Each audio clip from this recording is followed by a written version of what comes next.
Hello, everybody. Welcome to The Purposes of the Pale. I am Gray, and with me here is my co-host. The only thing I worship is money. Call me sacrilegious. First of all, Gray, how's your week been? Well, yeah, it's been fine. Oh fuck. What the fuck? I think a tire burst or something. Okay, never Oh, mind that. So how's your week been? my week. It's been quite busy for me. There's a lot of schoolwork just kind of piled up this week, so I had a busy time. But also, I guess because of that busy time, I also managed to do more things. It's kind of weird because you know how like when you have nothing on your schedule, you kind of get lazy and shit. But when you have so much stuff, then you eventually end up doing more because you're regimented in how you spend your time and shit. So Oh yeah, yeah, absolutely. I mean, it's kind of like that thing because when there's like an external force that is like forcing you to do something, you kind of like have to do it, and then when you have to do something, you kind of want to do your own things, so you're like doubly yeah, productive. Yeah, I that's mean, kind of that's really similar. odd. I'm kind of in a similar state here myself. It's like we're approaching the end of the academic year slowly, so Mm. they're gonna. I mean, all the teachers, they have been like very laid back so far, and I know for a fact that by the end they're gonna just pile like boatloads of work on top of us, and that's all disregarding all the exams and shit. So it's gonna be hectic, but Yeah. yeah, I guess we're just hanging in there. I guess it's What is it? hard, you know. Life is hard, being a student in a. There's a saying called what is it like? Diamonds are made out of pressure or something, which is like it sounds like cope a lot of the Yeah, time, yeah. but I mean that just sounds like something that I don't know, people who beat their children say. yeah, it would be something like in like a 20-year-old white man's like poster. He would have a poster called like Oh some yeah, with like it written on it. Diamonds are made from pressure, but I mean like there's truth to that to some extent, I guess. yeah. I mean, obviously, creativity is born out of limitations and shit. So That's it's a true. similar thing. But It also made me realize how much of what we do here is I guess self motivated. oh yeah, Because like really, I fall into like complacency where I can do the stuff I have to do, and then I'm like, you know what, I can't spend energy doing the things I want to do, but I'm too tired or I'm too lazy, I don't want to do mm, this anymore, so I can just not do that. Well, just having that contrast of like this is what you have to do and this is what you can do if you are passionate about it, which I am, really makes you realize how much of this is self-motivated at our oh stage, yeah, right? Because we're all still rookies in this thing. We don't really make money or any kind of financial incentive, I guess. yeah, yeah. I Yeah. mean, oh yeah. Speaking of like doing shit that we want to do, I've been editing my video, and it's Mm. like it's going very very slowly. I'm barely making any progress. Uh, Why? because it's like I have never really like actually edited holy shit. Uh What the fuck? Are you? Oh it's god, there's no more okay, tires. fuck. Okay. Just right before that. It's Diwali here. Do you know what Diwali is? No, I don't. It's like a fucking hell. It's a festival where they where they burst Oh god. firecrackers. That's exactly what's happening. Okay, okay. Well, I guess this it just adds to the fucking aesthetic of the Ambiance. school museum. I guess it's a war outside basically. It's the Um, revolution outside. oh Cross yeah, Mazov's army or oh some yeah. shit. Okay, just I can't really do anything about it. I think it may become worse as as we go on, but we'll see how it goes. Yeah. Yeah, as I was saying, I've not really ever like edited real gameplay footage so far on my channel. I mean, Uh. I mean, except for maybe Abyssal Somewhere, which is like a small game, so it's easier to edit. Whereas I'm editing a Signalis video, and Signalis is it's also a pretty small game compared to all the other stuff that's out there, but it's still like 8 hours long. And yeah, it's kind of hard to, and especially with Signalis. The problem is that Signalis is not very. It's not a very cinematic game, so it's not really fun to look at when you're not Okay. playing it. Uh. So I'm having to like cut a lot of stuff out, especially, it's a survival horror game. So a lot of the time you play Signalis, you're looking at your inventory or like reading notes or like other item descriptions and shit. And also Mm. like solving puzzles, which are not fun to look at when you're watching a video about some weird love thing. So, yeah. Yeah, I think it just makes me think how hard it would be for like Tim Rogers to do Oh, the, yeah. for example, the Absolutely. Tokimeki Like, Memorial video, which is like, I mean, he said he played 80 hours of it, and he recorded all of that. And if you go back to, I mean, if you go to his Patreon, then you can see that he also records a lot of bonus footage for his videos. oh, yeah. I think maybe not the Tokimeki one, but like for the Boku no Natsuasumi one, there's like 100 hours of him playing different games that are like referenced in the video. He just like has has the VODs uploaded or something, and Oh, it's yeah, yeah. insane that he has to go I've through seen them. some of them. Uh, But then again, like one thing about Tim Rogers is that he uses a lot of talking head shots. I mean, he Yeah, obviously yeah, sits yeah. in front of the camera, Mm. so that's the only reason why I've ever considered actually like doing that in the future, like after out of high school, maybe like in college or something. Talking head is definitely easier to edit. It's Yeah, so much definitely. easier And to do also I webcam think it's shit. probably more engaging for like other human beings to see a human being sit and talk. Yeah, So, yeah. yeah. Psychologically, it makes sense. Yeah, yeah. Yeah. It kind of transitions into a topic I want to talk about next, which is action button.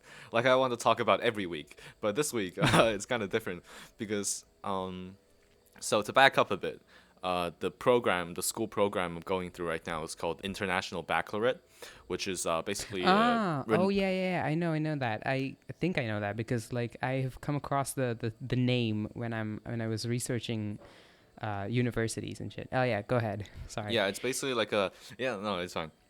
It's a high intensity high school program that preps you for college and is like a good thing to show to colleges and or something. Yeah, and for one of those things, we have to do an essay called the extended essay, which is like 4,000 words on a certain subject that relates to one of the subjects that you learn about in school, and you have to come up with a research question, basically like a college paper, but like for high schoolers. And I was thinking, okay, I want to write about Disco Elysium, but they're like, well, we don't have that subject here. Sorry, we don't have studies of the Pale over at our fucking high school. And I'm like, well, shit. I thought of other things like I don't know, some Nishioisin books because I've been reading them and writing about them, but also just other weeb shit. But they said, oh, you can write about foreign books, but you have to compare it to a book that's originally written in English. So I was like, I don't know. So it's way too complicated. So I settled on something else. I was just scrolling through my Kindle library. I was like, okay, I can write about William Gibson's Neuromancer. I think you know that book, right? Oh yeah, I do. I do. I've been wanting to read that for a while. Yeah. And I started reading it, and holy shit! Let me tell you, man, that book, is so smooth and engaging. Like the Mm. prose, it gets a bit. You need to kind of get used to it a bit because they throw a lot of terms at you at the first, but then you get into the groove of it, and oh my god, like there's a feature in the Kindle where you can highlight certain sentences and paragraphs, and like you can scroll through my pages. Every page I have something highlighted. The writing, Mm. especially after trying out writing myself, even though it's not fictional, it's something else. Trying out, I can see that the way William Gibson is able to construct sentences, the cyber prose that he is able to concoct from his mind is mind Mm. blowing. Like it's honestly, okay. I'm probably exaggerating. This is kind of like that one guy who saw Boss Baby, and every other movies now has like Boss Baby vibes. I'm very inexperienced, and like Yeah. I'm pretty inexperienced in like good prose, and I have to read a lot more because I think like translated Nishio prose is probably not a very good criteria. But I Mm. would say from the limited things I have read, Neuromancer is one of the best things I've ever read so far. I have not Yeah. even finished it, and I loved it. But yeah, the point is, I wanted to make my essay on Neuromancer. I was like, okay, I can write about the connection of technology and the body, blah blah blah blah blah. Blah. Maybe I can talk about the cyberpunk genre as a whole and how it Mm. influenced it. And I was thinking, well, isn't there one guy who made a whole like 10-hour video about Cyberpunk 2077? Who was it? So I watched. So I decided to rewatch the Action Button Cyberpunk 2077 video. Well, not all of it. I watched a few sections of it because, ah, God, it's Oh so yeah, yeah. smart. He Like, does say yeah, kind of yeah.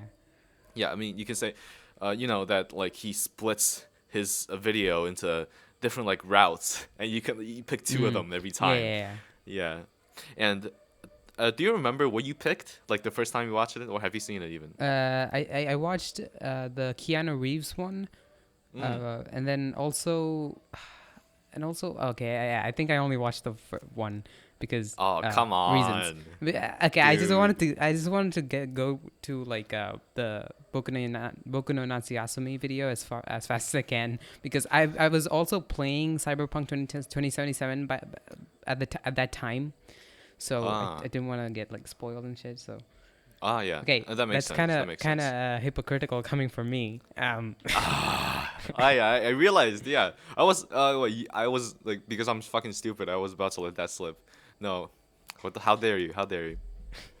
But I do yeah, want to go back and watch it, but like I it's think very you. like I don't know. It's very I don't know. It's not very Tim Roger esque video for me. Okay, I'll go back and watch Huh. it one day soon. Okay. Probably. Well, I would suggest you watch Story 6, the 2 hour one, where he dissects the cyberpunk genre, and that one is probably the best one Oh out of yeah, there. yeah. But yeah, I chose that one, and I think what I liked about the game were the first two I watched, and then no, I think I might have seen the. Okay, Oh wait, no. just a second. In my defense, though, I don't think you watched the entire thing all the way through, because you watch his shit on 2x speed, right? Don't Like expose me. um, It's slander. It's slander. fake No, fan. no, Okay. no. Oh god. Nothing you ever say about Tim Rogers has any No, credibility no, nowadays. So no. Oh god. I've been exposed. Yes, I also watched the Boku no Natsuyatsumi video on like 1.5. Uh, okay, what the uh, fuck? That's the best video. it is the best one, but like, I have ADHD and I'm dumb. Cope. Shut up. My point is, before you derailed Cope. me and tried to Cope. slander my Shut up. name, Cope. was that I watched the sixth one and I watched the second one or the third one about what he liked about it. So I decided this time I want to pick the other ones I have not seen. So I picked the one about graphics and also the one about what I didn't like about the game. And the like, I guess it makes sense, right? Like he structured that video in a way to be replayable, replayable video, I guess, where Yeah. you discover new things every time you go back to it. But I did not expect the graphics section to be this, like, interesting. Like, really, I don't care about graphics. Like, I really don't. Like, as long as it looks good, or as long as it has like a cool art style, I'm fine. And especially with these like, Cyberpunk, The Witcher, GTA, like they have realistic graphics, but I don't really, those are not really my favorites. I like Hades, Celeste, those like stylized things more Hmm. usually. But yeah, he talked about, I guess, like how much work went into them and how graphics is always a part of video game discussion, how core it is to the discussion of video games. It's in the name, video. So the visual aspect is, apparent or something. Like, it's a really long video, and I'm definitely summarizing it. But later, he kind of using the fact that Cyberpunk was so crunched and the glitches were so bad when he played it. He kind of springboarded that to a discussion about himself and his overwork and how he Hmm. was making the videos until he ended up in a hospital with his like throat severely damaged, like he was about to die, like something like that. It was very Hmm. bad, and yeah, he described his like workflow, which is just like I didn't know I needed it, but I definitely needed it because it was really interesting and the way he structured it. Obviously, I love his writing. It was really compelling as well. Um, so yeah, like I guess the conclusion is I don't really have a conclusion. I didn't even watch the section where he mentions Neuromancer the most, which is section 6. I didn't even watch that one. I watched the second one and the fourth one. I was like, okay, I'm satisfied. Bye bye. I'll watch you Hmm. again after 2 months or something. But yeah, it's just like I kind of realized that he is still the goat. He is what I aspire to be at the end of the day. Like how he Hmm. so openly discusses these things. It really requires some vulnerability on his side, or I guess just maturity, because like I don't know, like I our videos, the ones we have on our channel right now, are not really as personal as I think they could Oh be. yeah. Yeah. Yeah. I agree. Yeah, and I always try to hyper focus, like subconsciously try to hyper focus on like the media, the analysis, even in Yeah. videos I'm Me making right too, now. to an extent. Yeah. Yeah, it's just kind of scary to expose yourself like that, And Yeah. but it Actually, like, I think I could have made like this video that I'm working on right now, Signalis video, much more personal. But I didn't, which is this video is about love and shit. So you know exactly what I'm talking okay, about. okay. Um, Okay, I see. I think there's also maybe an element there that's like, we are fucking teenagers. oh yeah, that We is true. probably don't have the most interesting lives. This guy has lived 40 years and he has like all this life And also, experience. like, he also talked about his peculiar memory thing, Mm, which, yeah, we kind of I don't really remember most of my childhood, so most of my yeah. life actually, which isn't too long to be honest, but yeah. That's interesting. I've been thinking about it recently.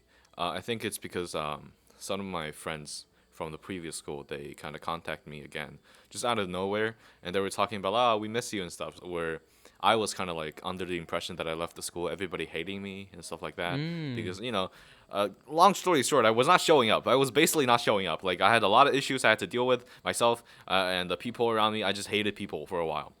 Mm. And but now after switching to the new school I'm better, but yeah, they were talking about me in this positive light. I was like, well, what the what? And I kind of realized that I was Dude, you and I suppressing. are the same person. What the fuck? Yeah, you can talk about your side of the mirror later, but what I wanted to get to is that yeah, I realized I was kind of suppressing parts of like my memory because I have this subconscious thing of like, this is the past me. The past me kind of sucks. I don't want to think about Dude, it. oh uh, damn. and then I kind of only want to face forward, which I think part of it is good, right? Like you always want to be better than your past Yeah, self, yeah. but you have to realize that humans are simply not complete if you don't have your past. You need the hope for the future and your memories from the past to truly complete you, to like get you a sense of yourself. And if you don't have that, then you're kind of living as a show. You're kind of living only for the now, and Mm. that's not good, right? It is true. I'm not really gonna talk about my side of the story, at least not right now.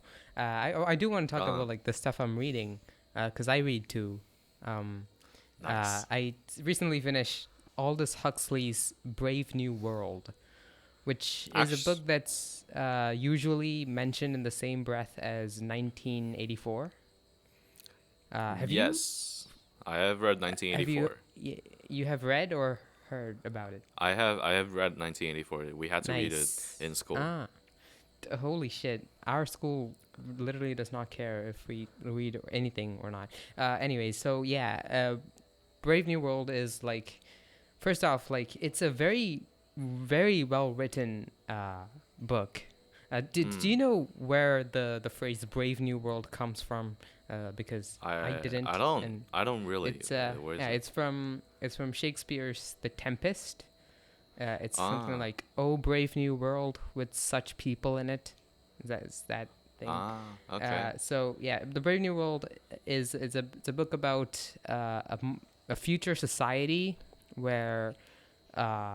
Okay, do you know the quote by Marx? It's something like, "Opium is fuck. Religion is the opium of the people." I love opium.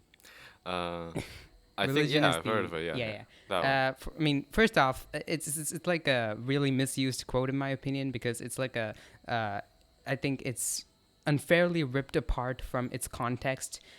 To like, atheists use it to shit on religion, whereas if you read the whole thing, you'll realize that Marx is being compassionate towards the people who are religious, which Mm. obviously the atheists don't really care about. They don't want compassion. They Uh, want fucking one-upping each other and shit. Anyways, so you can't say that about like all atheists. That was like not all atheists. atheists. I'm talking about like the Reddit atheists in Uh, particular. yeah. No, Um, but just like, do you know like those atheist channels like Cosmic Skeptic or something? You might have heard oh about wait, them. genetically modified skeptic or something like Yeah, that. yeah, that guy and also another guy, some Connor something something. Yeah, like they Uh, kind of say that there's this kind of atheist movement back in the early 2010s that really colored the perception of like atheists as like really assholes who just want to shit on people. But they're trying to like reverse that with the new atheist movements and stuff. So I don't know. I just I mean, kind of yeah. sometimes pay attention to them, so I just wanted to bring it up to I mean, me not make too. But like, mischaracterize them. I I I remember this other video by Can Skittles, which is Mm. about history. and about there was a certain graph that was popular back in the old 2010 atheist movement on Reddit. It's about it's about progress, like, or development, or like scientific development or something. It's like a graph. It shows from antiquity to modern day. It goes up, and then when it reaches the Christian Dark Ages, it goes down, and then it's like they're basically saying that the Christian Dark Ages did a lot of damage to human development and shit, which is not true. That's what Kay and Skittle says. It's not true. It's looking at it through a very narrow lens. Okay. Anyways, so this book, where we're talking about Brave New World here, is about a future, like a dystopian future, I guess. Yeah, a quote unquote dystopian future, because there is discussion. Yeah, there is discussions to be had there, because for one thing, caste exists in that future, but also it's not the castes that exist nowadays, like here, especially here in India, because like the caste that exists nowadays is unfair, because there is no such thing as unequal, like, human. There's no such thing as impure humans and like pure people. That's how caste is arranged here. But yeah, exactly. That's just stupid, right? They're all people. They're all normal people, equal people. But in Brave New World, first off, they don't have sex. I mean, they do have sex, but people are not born from sex. They're basically manufactured.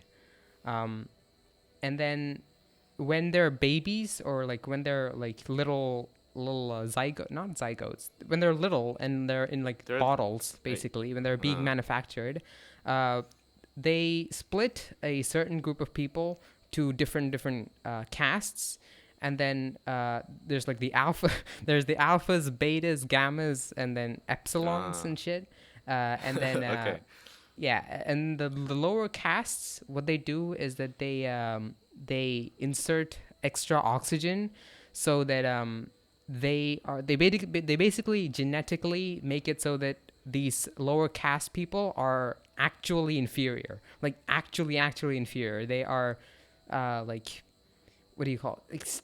I wouldn't say they're disabled, because that's not true. That that doesn't make you inferior. They're basically manufacturing inferiority, and like they're manufacturing what the caste system says is true, but they're making it true. They're biologically doing it. So the basic premise is that it's this society where consumerism has reached its peak, and there is no longer any hardship ever.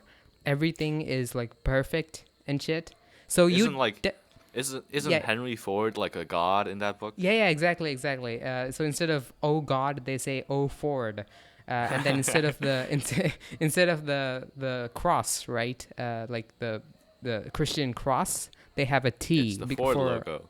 No. It's the T for Henry Ford's T model. I don't know what the T model is. I'm pretty sure it's a car or something. Yeah. So it's like a society built on top of consumption, basically. Which I say quote unquote dystopia, because in a dystopia you would think that the people are like incredibly unhappy and shit, but the core aspect of this new world is that it's like everybody is as happy as they can be, which is really weird, except for the fact that there's like one dude who's like very self-conscious, and like he's an individualist and shit, who's really unhappy about it. But yeah, it's a really interesting book for sure. Although I wouldn't say it's as good as 1984, if I'm being honest. But yeah, it's a really good book. It's very well written. Some of the like the passages are like incredibly like touching, or like poignant, I guess. And also the ending Okay, don't tell me about the Yeah, ending. I'm not gonna Like, spoil it. I'm not gonna spoil it. But I did say to you, like through chat or like through text, that the ending few lines are stuck with me. I mm, remember it's like I I always remember the lines every few days because it's very cool. I really wow. liked it. And I've also been reading Hegel, which I'm not going to talk about because it will drive me mad, and then this episode will spiral into whatever it will spiral into. So It's interesting because I read 1984, and I think the book is like, from a writing standpoint, it's not the best written. Like, yeah, yeah, I'd it's very agree actually. straightforward. Like in I think latter half of the book, they insert like another book into the Oh book, and yeah, that book yeah, is yeah. like that book is basically like a legislation kind of thing. It's so boring to read through. Okay, I'm gonna say something. I What? kind of like that part. I mean, that part is not it's not bad. Like, it's a very good world building for the thing that the messages that Orwell is trying to say. But I'm just saying, I kind of got the point. Like about like 70% into the book, and then they continue again and again and again, and I just kind of feel like it was. Maybe just because I was forced to overanalyze it in the literature class, so I don't really Mm. feel much affection towards it anymore. But I just felt like the prose was not that interesting. But I mean, yeah, obviously, the the prose ideas are wasn't. super I mean, influential. Orwell isn't like the most eloquent writer ever. And like if you're comparing their writing styles, then I'd definitely say Huxley is like far better, leaps and bounds better. But like the whole story by itself, I'd only say that in 1984 is better. Uh, Mm. but Brave New World is definitely good. I think it's something that I'm glad exists in the world. Although okay, yeah, Although what? I don't know. Although what? it's like it's supposed to be something about why like humans have like need some kind of suffering in order to live. That's kind of the Mm. idea of it. We can't be happy all the time, which is a Uh, good. I mean, yeah, I do agree. We can't. If there is a perfect world, we still have some kind of hardship in our lives. Otherwise, we would just be like husks or like vegetables, basically. But is it like he wrote it when like literally everyone was suffering? He wrote it like during the like wartime and shit. Like, what are you which like? war? Which war? I'm pretty sure it's the First World War, right? That's Let a me. long fucking time ago. I guess it makes sense that Henry Ford is the god there. He would be pretty Okay, irrelevant in like fuck, the fuck. Second World War. It's 1932. Ah, never mind. Okay. Well, that So time wasn't too it's bad. Like the 20 was just called the yeah, but Roaring Twenties, right? Like they had a lot of money back then. But I yeah, think in 29 they had the Great Depression. So yeah, so yeah. uh, That's exactly my point. Like people weren't really, having the best time, and then he makes a. I mean, he writes a book about why having a really good time is bad. Which like read the room, man. But I and get it's a really I don't think it's yeah. that like simplified as you say it. I think there's like worth in still, Yeah, expressing I mean these that's ideas exactly good my at point. times. There is, I mean, I'm glad that it exists in the creative pool of humanity, but I don't know. Okay. Moving on. You know, my week was kind of hectic, but also a lot of stuff happened around us in the world this week. I'm not Oh just talking yeah. about like the tragedies and stuff. Some big stuff happened. For example, the SAG after strike finally ended Oh after yeah. I so did. while. I did see a tweet about it. Yeah. Yeah, I saw the One Piece people posting like behind the scenes finally because they can now, Yeah. and that was just awesome. I think the strike, what is it? I guess the not requirements, but like strike benefits that they're getting is not. Demands. Okay. Yeah, yes, exactly. Strike demands that they're getting is not like a reveal to the public yet, but they said it was good, and that's why they stopped the strike, which I'm really Mm. glad for, right? Like Yeah. Yeah. the writers' strike stopped a while ago, and now the actors' strike stopped as well. So yeah, I Mm. guess we're one step closer to the communist fucking utopia or something. Yeah, I'm really glad that people who have influence are like actually like striking and like breaking the what do you call it? Breaking the idea that strikes are like something I don't know, antisocial and shit. Yeah. The perception still is that strikes are something people who are like lazy and don't want to work Yeah, do. exactly. But then you have like fucking Timothy Chalamet, and all these really big actors doing that, and I Yeah. think it's a good thing, definitely. Besides that, GTA 6 got like more official news or something. Oh Uh, yeah, I saw oh, yeah, I saw the donkey video on it. I did not see that yet. What was that video about? It's like a little joke video about how GTA 6 has been like e- everyone's been saying it will release next year. It will release now for the Ah, last 10 years, like 14 years, I'm not sure. But yeah. yeah. I mean, I'm gonna pretend to care about GTA because I really don't. Do you care about GTA at all? I mean, I did kind of grow up playing San Andreas, Ah. but I don't. Oh Ba-da-da-ba-da-ba-da-ba-da-ba. yeah. Oh man. And also, I also grew up playing Vice City on my uncle's mobile phone, Ah, which you was played one of those mobile back in ports. what 2016. So, Ah, okay. it was a shit phone, but the game it's a good game. It's a fine game, but do I have like how kind of you like walk back your opinions. You're like, this is a good. No, it's not. No. I do have fond memories of it. That's what I wanted to say. Ah, But yeah, I've never touched GTA 5, nor do I really plan to because it's like a fucking huge game. I have a lot of other shit to get through because oh yeah, I've been playing Metal Gear Solid. I'm almost done with it and I really, really like ah. it. So I want to get more into that franchise. GTA is just like I think it probably was really cool when like 3 it released and people were like, "Oh, you can shoot cops, you can do all this Yeah. non-linear stuff." But now it's GTA like 6 now and I don't care. Like there's so many games Yeah. that I feel like fill that niche of like interactivity that GTA did. I mean, okay, this is obviously oversimplifying. I don't know anything. It might be the best game I've ever played, but I'm not interested in the sandbox thing anymore unless it's like fucking Minecraft. I mean, GTA 5 was like a huge. I mean, it's still pretty huge, right? GTA 5 Yeah. role play is like pretty huge on Twitch and Yeah. other That was a few places. years Yeah. ago, maybe. I don't know. I don't know the Twitch meta Oh. anymore. All I watch is like action button VODs. Me too. And also Super iPad because, yes. Um, Yeah. He hasn't streamed Fear and Hunger in a while. John, if you're listening to this, actually, I know you are. yeah. Please play more Fear and Hunger. I know you are. Okay. Because we're very famous and all the We're YouTubers super famous. who are Yes, famous watch exactly, us. man. Yes. So another news. Okay, this is just passing mention. We're not gonna dwell on it, but Shrek 5 got like more news. I think. I don't.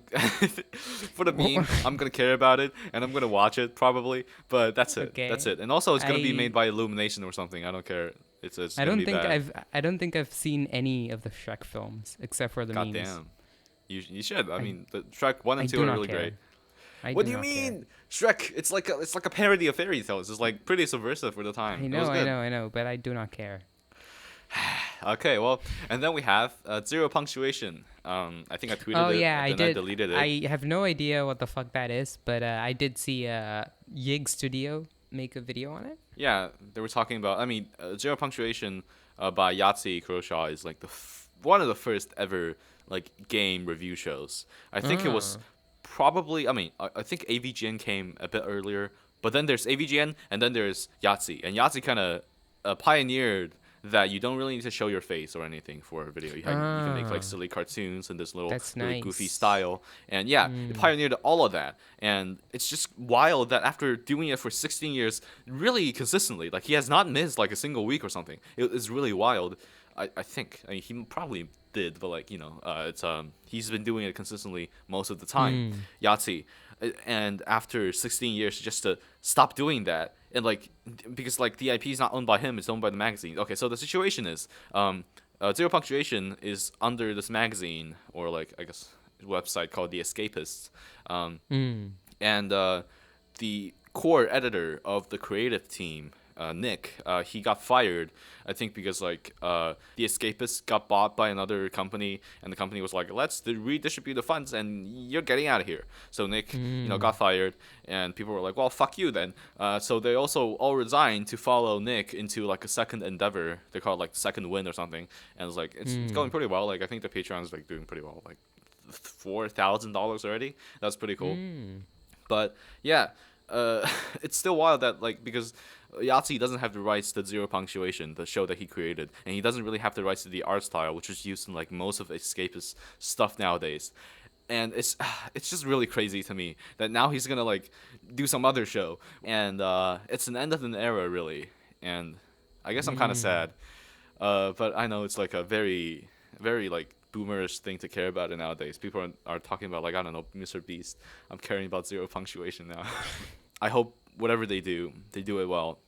But I'm just gonna be sad that like I mean you've probably seen the art style somewhere.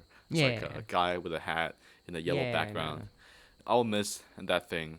R.I.P. Damn. Yes, rest in peace. Lastly, there's one last thing. So you know how we're the same person, right? Like we're the same person. Yeah, and and then like we like the same music, right? Mostly, you know. Yeah, we most like of the time. Most of the time. You know, I sent you Elliott Smith. I sent you Have a Nice Life. I sent you that one Odoriko song by Vondi that you all really liked. Definitely, right? yeah. Right? Yeah, I do. So And how also can you not appreciate the musical genius of Playboy Carti? What the fuck is wrong with you? No. It's so good. It's so good. Shit. It's so mid. What do you mean? It's what I hear when I imagine the word mid sounds like. It sounds like nothing. What do you mean it sounds like nothing? Like Nothing. It does not sound like anything. Oh god. Okay. For context, I sent this motherfucker Stop Breathing. Okay, I sent you Woke Up Like This, the first one, where it's like, okay, I guess it makes sense. You know, the synth is very like basic. It's like ba da ba da, and then I sent him Stop Breathing, one of the most like distorted popular trap songs in the last 2 years. And he's like, no, this is boring. This is bad. What is? How can you think like that though? He's vomiting all over the fucking microphone. That's the point. He's like insane in that song. It does not even sound good. I like What do you mean good does not sounding sound good? vomit. This is shit sounding. Yeah, it's shit sounding vomit. It It's gets like stuck he's in your head. vomiting It and gets stuck in shitting your at the head. same time. It does not sound good at all. I can't took make my out shirt whatever the off fuck and now the he's whole saying. song And is- also, I took my shirt off. Okay, I don't even like even except that one, I sent you On That Time, which is like the one with the da da da da da with the guitar thing. It's so good. Like Which is oh so god, generic. it's like Fuck off. what do you mean it's so generic? Have you? I simply have a better taste in music than you do, and that's the end of it. I'm sorry, I've come to this gray, but I must extinguish you. I'm gonna summon the Kool-Aid Man. You're dying.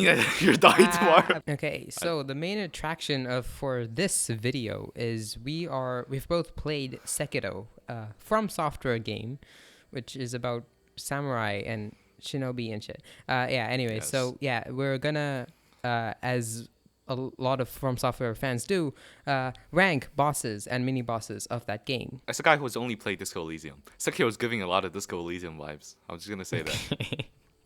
All right, so we have all the Interesting, mini okay. bosses that give you like prayer beads, but also the main bosses that give you the memories. Now, I've only seen once where they only rank the bosses with memories, so I don't know how the general opinion is on like the prayer bead bosses. But I'm interested to find out. Okay. All right, so we start with yes. Armored Warrior.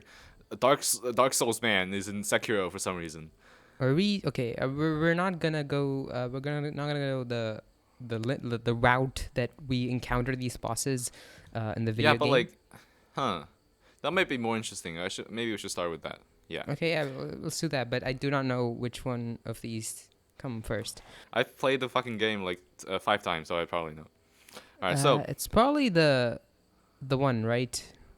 the one. Which one? Yeah, it's the fucking This one. fuck. What's his name? Chain Ogre. This Chain one. Ogre. Ah, okay. No, the first one we ever Yeah, fight. It's Shinagori Yamauchi. Yes. He's like the Shigenori, first. not Shinagori. Yes. Yeah, it's a tutorial boss from what I Yeah. remember. And it's also it becomes a common enemy later. Oh, common. Oh. It appears 2 times. He was wearing like a orange vest with like tied back hair. And a yeah, I long do remember sword. the one in the bridge that we encountered. Exactly. Yes. Ah. I think I mean I obviously he is the tutorial boss, so not much like challenging. No, really super not challenging like the second time through, especially if you're on New Game Plus. But Mm. I do like fighting that guy. Like I think all the Ashina like elite warriors have a lot of cool move sets that you can deflect, right? I mean, yeah, that is true. But when you're looking at, I mean, yeah, the main function that this guy serves is that is it's basically introducing what like a mini boss is and like what the two dots on top of their health bar is basically. Yeah. Mm. And also what the posture thing is, how posture works in Yeah, yeah. boss fights. That's true.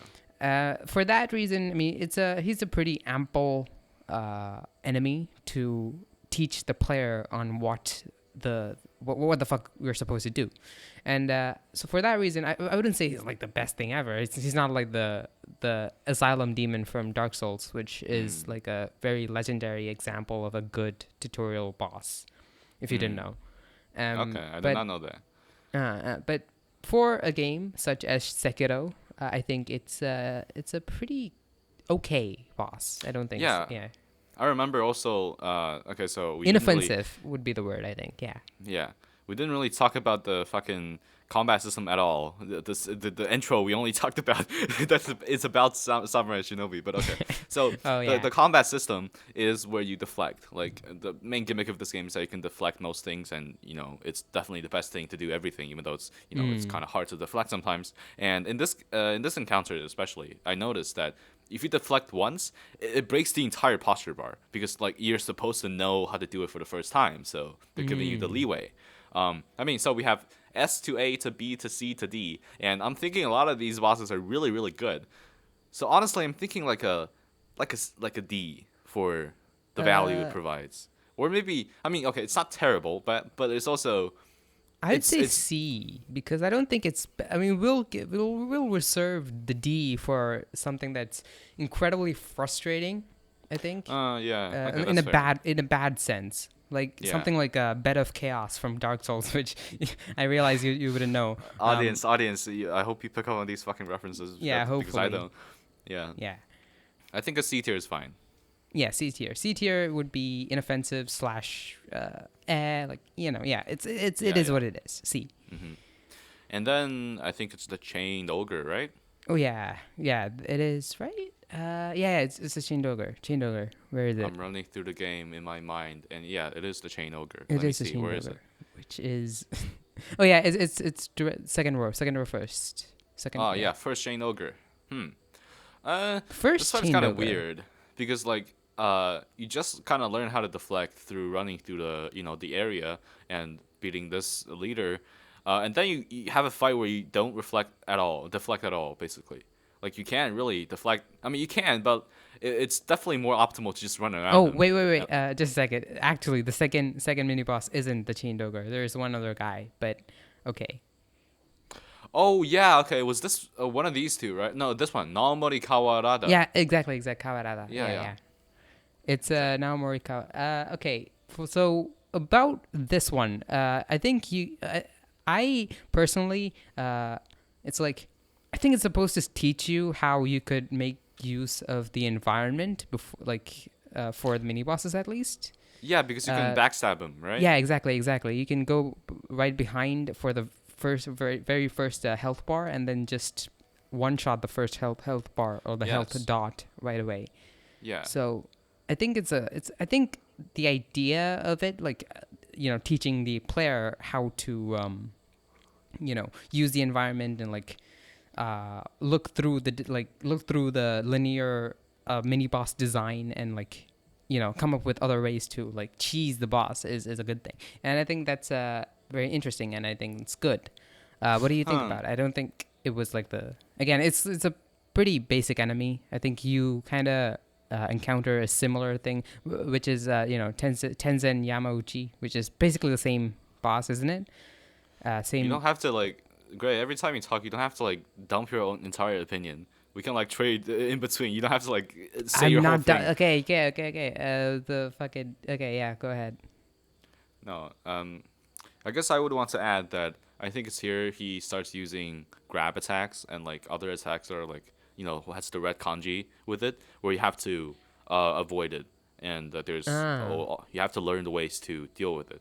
There's only grab, I think, so far. Grab is just you have to dodge, but also Then I also think there's the sweep thing, I think, yes, if I there's also remember. the sweep where you can jump on top of it, which I did not Mm. learn until like really late into the game, so that was not good. But Oh yeah, I yeah, remember. You streamed it, and you only did it when you were at the fucking the boss of the game, I guess. Genichiro Ashina.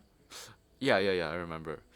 I was streaming the game by the way. Yeah, Yeah, you it's were. like A yeah, long time. Okay, it wasn't that long. It was like a couple of months ago. Damn, time. yeah. It was in Fuck. the summer. It was in the summer. Yeah. I decided to play this game and Yeah, I before started you left streaming for it. China, I think. Yes. Before I left for China, before I got deported, I played this game for a while.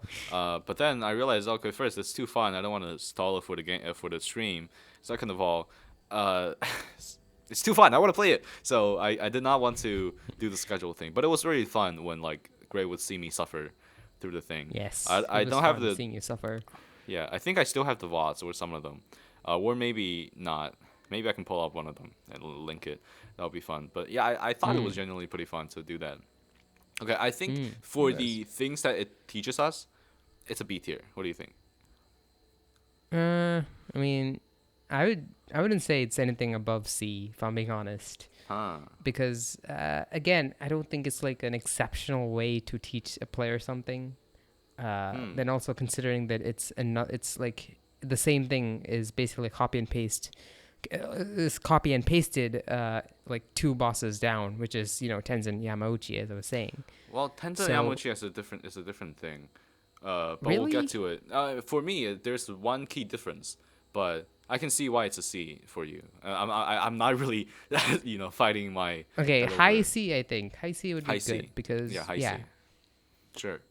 And then we could get into the chained ogre, right? yeah, Chain Ogre. What do you think? Well, Chain Ogre, like personally, it was Yeah. pretty difficult for me.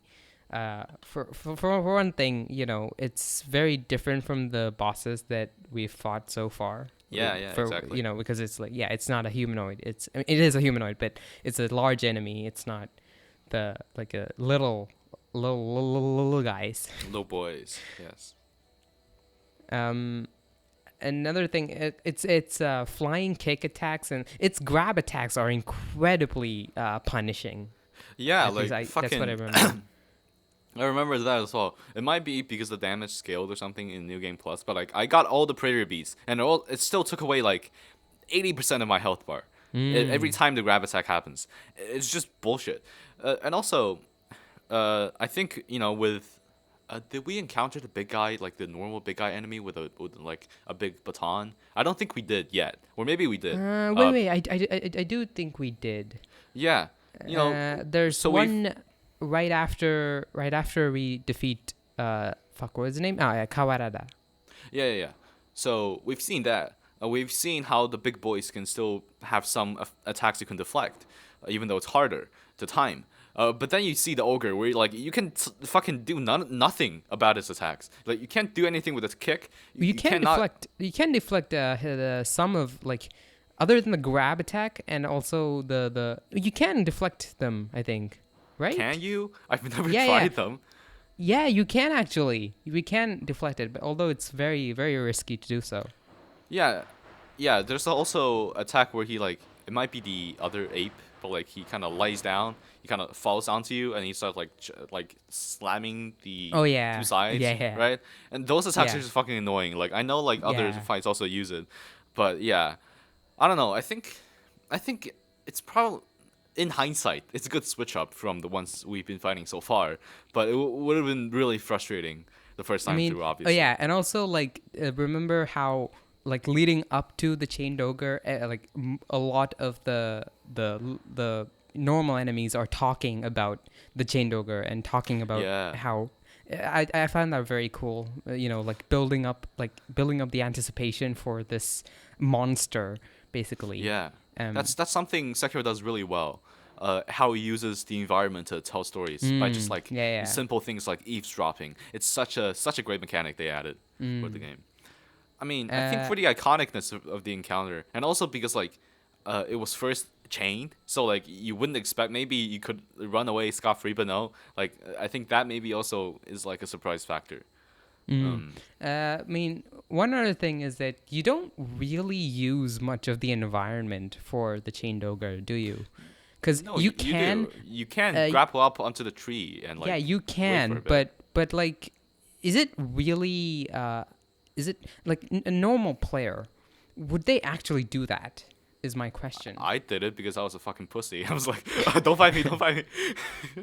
I mean, I did too, but only after like failing like 3-4 times did I actually try to do that. Because for one thing, you can basically deflect all of his attacks except for the grab attack and also like the kanji ones.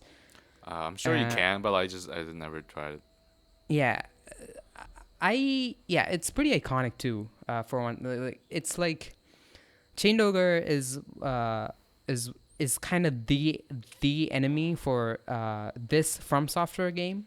The enemy. Like for what I mean is that in Dark Souls, the enemy for Dark Souls would be the gargoyles. It's like the first brick wall you have to get through, kind of. Yeah. So, holy shit. I think okay, I don't know what's happening in the background. You could say it's that a was my father sneezing. okay, okay. I think you could say that the Chained Ogre was a change of pace in like how you had to fight it, but also it would be kind of annoying because you've learned to deflect all the game and you kind of realize, I mean, you can deflect, but to be honest, the easiest way is just to run around him, like dodge his attacks because it's so big and like the range is like, I mean, the range is not big, but like so you can easily like go around him because he's so big. The hitbox is so big, you can run around him and hit him. So you're not really using the mechanics of the game taught to you so far to beat I him. mean, also, I think his boss fight also encourages you to use your prosthetic tools more because you can buy the firecracker for like right before this boss, and I think The you are kind of firecrackers don't encouraged. work. The firecrackers They don't do work. actually. They do. Huh? Do Yeah, they? yeah, they do. Yeah, I Do you think mean it's like the fire launchers? Do you mean like the things that spray fire? Because firecrackers. No. Firecrackers. You like Robert's firecrackers. I think is the exact name for the prosthetic tool. They Okay. work. They do work. They work, and then he's scared of it, and that's when you strike. Yeah, but like the thing is like especially the base one, the time limit and is just kind of it's not really useful. Like you probably need a longer one to stun, and also because you don't have all the weapons arts yet or whatever they're called Ashina arts yet, you can't really do much. Like the most useful prosthetic is still the fire launcher here because you can burn him and he'll But like you stay can. immobile. You don't get the fire launcher until a bit more on the game, right? Do you not? I don't know. No. I did Okay, not use the are prosthetics we- here. Are we confusing the fire launcher to the? No. It was Robert's firecracker that you get Yeah. right before for this boss. Yeah, I on know top you can of get. the- Yeah, Yeah. I know you can get it. I'm just saying, like, I didn't find it too useful against the fight, but you can probably do it. Yeah. I mean, I'm pretty sure that's the prescribed strategy to Okay. kill the chained ogre. But okay. Overall, I think it's a pretty good boss fight. What do you think? Yeah, we've been kind of running in circles. I'm gonna say it's like a B or A. What do you think? I can't. A, pick I between them. think, A, sure. because yeah. it's pretty iconic. Yeah. Yeah. And then we have Tencent Yamauchi, right? Probably. Yeah, Tencent, the fucking Chinese mobile game company. Yeah, the one thing I wanted to talk. PUBG Mobile. PUBG Mobile. Can you do the Indian accent? PUBG Mobile, please, please. Fuck you. Tencent. Come on, dude. Great. Can you do this- some for me? Talk to the ops next for me. Okay, No, you don't know that it's reference. still mobile. That's how we talk, right? I don't remember. I don't okay, know. Tencent Yamauchi. General Tencent Yamauchi. I personally do not find him at all amusing or interesting because Okay. Okay, yeah, go yeah, ahead. You have something I else to say. agree. I agree. Like his Ah. moveset is the same as Naomori. I'm probably not putting him like past C, but the thing that's interesting is that he actually forces us to not only know the environment, like use the environment. We have to kind of control the environment first because there's so many Oh enemies yeah, around. yeah. I agree. You kind of like when you're spotted by one of the enemies, he also Yeah. comes after you, which is a giant pain in the ass. So you have to So, stealthily kill all of them. Or at least like mm, when he notices you, you have to kill them and then you have to hide somewhere so that like, he doesn't notice you again and then you go in for the stealth kill. So I'm saying the stealth kill here is more challenging and that's fun. I think that's that's one thing I would say. okay, yeah, I think that's true. So I would put him above Naomori in my opinion. Yeah, I mean, yeah, I guess that's true. That's pretty fair.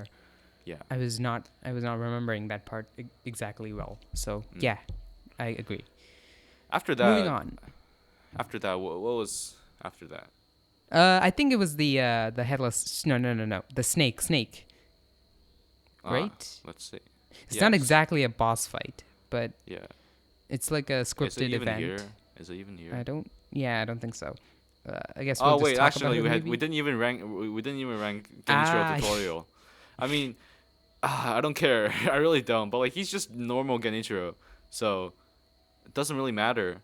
I don't know. yeah. I mean, even if you beat him, he still I mean, he still does the same thing. There's nothing different to it. Yeah, the only difference is So that when you beat him, he kind of falls back and then he uses some like shinobi prosthetics to kill you instead of just killing you outright.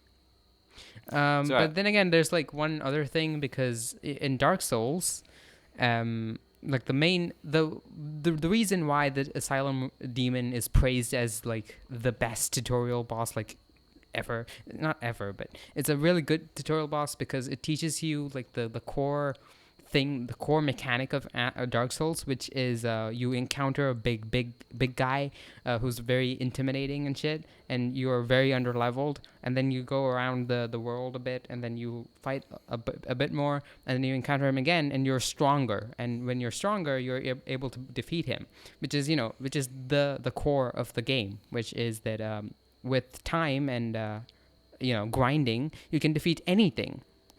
So I think it's kind of piggybacking on the same philosophy here, right? But Yeah, I guess. Yeah, I agree. Genichiro, it's the same thing as the normal Genichiro that we fight on top of the castle and also later. So I don't think it's like that big. I mean, your point about it being a boss that you're supposedly, just like you're not supposed to beat, and even if you do, you still get punished. It's a good point, and the narrative that builds throughout the game of like facing him again, and then finally again, is compelling. So I would say like a C. Like I mean, that's not fair because like he has the same movesets, like but like it's just that you don't beat him actually. I mean, then again, he is like a character. So, Yeah. like unlike all the other C tiers, so we can kind of forgive the same moveset, right? Because it's the same character. It would make sense if each time we encounter him, he's like a different person. Yeah, I think maybe we should save it until we get to the normal Genichiro, and then we can talk about Yeah, all the Genichiro yeah, versions. sure. That'll be better. Yeah, Yeah. sure. So, but we don't have the snake here, so I think we need to go to another one. Yeah, okay. The snake, the scripted encounter was a pretty good encounter. I think it was pretty. We don't have the snake here. I just told you we don't have the snake. Yeah, we just you could talk about it Okay, because okay. it's a podcast. You can continue, restart or something. Okay. Wait. Yeah. The snake is a pretty good good scripted event. It was pretty tense the first time around. You're supposed to like use the environment to hide and shit, but yeah, it was a pretty cool fight, and not the fight, pretty cool event. I did not know that like you had to hide inside that thing at all if you didn't tell me. Yeah, which yeah. you did. I remember watching you stream. You were struggling a lot. I think. I was struggling quite a bit. Yeah. I mean, it was definitely very intimidating, and I like that you can in the later game you can also kill him if you want. I think you have to do it for the final ending or something. Yeah. But yeah. You do have to do it, but It was a very intimidating encounter. If it was on the tier list, I'll put it in like a A. I think just for how yeah, probably me impactful it too. was. And also, like after you gouge out his eye, you're soaked in his blood, which is very cool. Yeah, that's awesome. I think after this point, or maybe it's after the. Huh. Never mind. I want to say something else. I think the Okay. next one is getting. What is it? Fucking. No. I was gonna say the same thing. Next is what's next? After Tenzin Yamauchi is I think it's the first boss, the real first boss. Yes. Right? It is. My name is Gobu. What?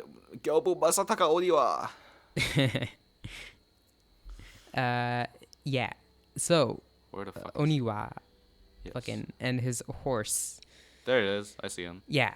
There. Yeah. So I remember watching you play through it, and I beat him off stream just because I was like, fuck you, dude. I need to beat him.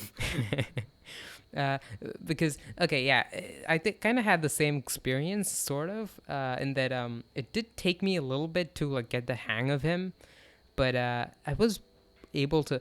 I've played the main game without any mods and stuff 3 times, and one of them is a New Game Plus, and then the other one just normal vanilla playthrough. And the first time around, it took me like 6 or 7 tries to beat him. And then Wow.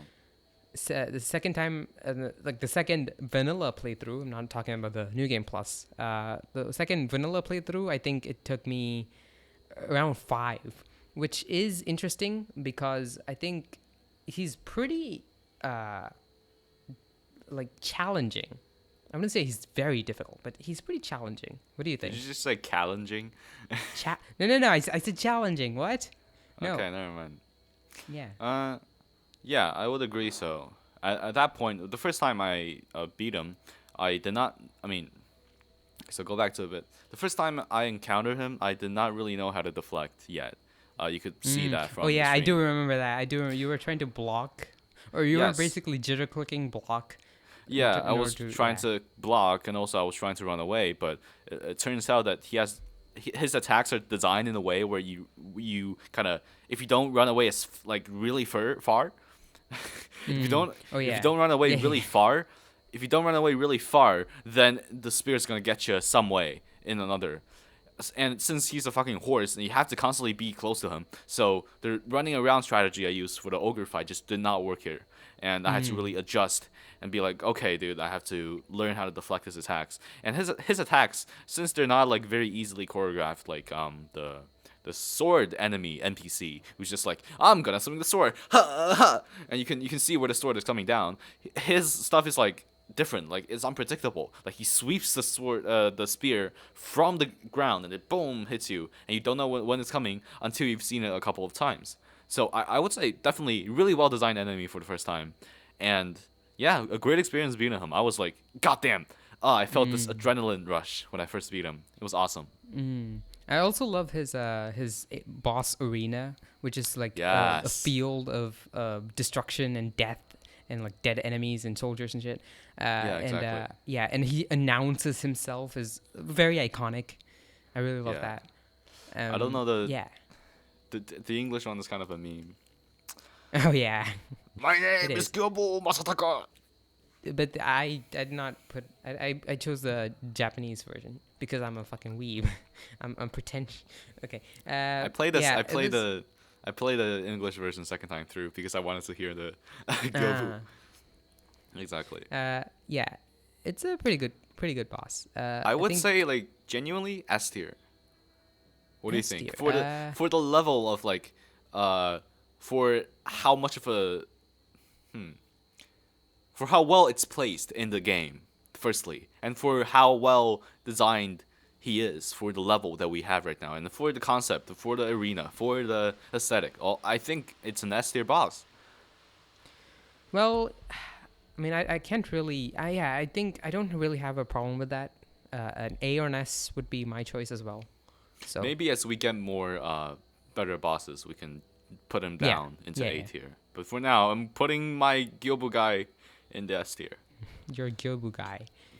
I think after this Okay, point, like the game kind of branches off into different places, right? Yeah, you can sort go to of. different places. You also get the bell in order to go to Yes. the Hirata estate. yeah, So yeah. we could talk about Hirata estate now. Yeah, because which there are less bosses there, and it's also yeah, like a side gate story for now. yeah. So okay, let's talk about the Hirata Estate then. Mm-hmm.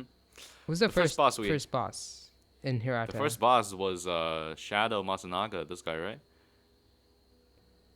Oh yeah, yeah, yeah. Oh yeah, he's supposed to be like a tutorial for the counter Mikiri counter, right? Yes, he was. And but the thing is, he also has like a different attack that really looks like you can Mikiri counter, but you can't. Is and yeah, I fought him a couple of times. None of it was a good time. Like I genuinely don't like this boss. Like, what do you think? Yeah, I agree. I don't really have a bad experience with him, although I did not find him that fun. I could easily beat him without Mikiri counter.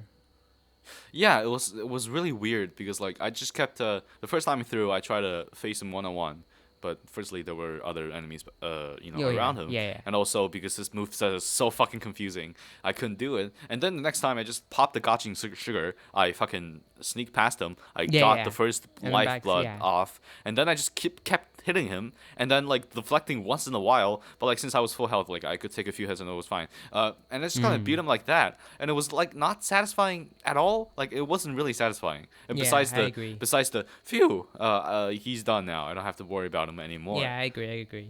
I think that And was a genuine D tier for me. yeah, and in later playthroughs where I'm more powerful and like I try to kill all the enemies before and then I try to face them because it's a fair fight. And he is, Mm. I think his moveset is based on one of those like monk guys that has a spear maybe, but it's just Mm. so annoying because they have like a giant thrust thing that is not a Mikiri counter for some reason. You cannot do that, and it thrusts you into the air, and then you're like impaled. Your torso is impaled, Oh yeah, and it yeah. I puts you remember down. that. Yeah, That yeah, one yeah. you cannot counter in any way, and like that, the range is also really confusing. Like I don't know how it's gonna get me that far, but he did. So yeah, I don't like him. I don't like him. Fuck this guy. Yeah, I agree. D tier, D tier. Wait, After wait. that, I think okay. It's the wrong boss. what do you mean? Uh, that's Serpent Shrine. Oh There's Hirata shit. Estate, which yeah, I did not remember. I don't remember the Serpent Shrine boss at Huh. all. I think it's right there. Shit. Yeah, Hirata Estate. Yeah, but like, why is it the fire? No, I think I'm wrong. I think it's not Matsunaka the Spirit Bearer. It might be a different name. I'm gonna look for it. Ah. Uh,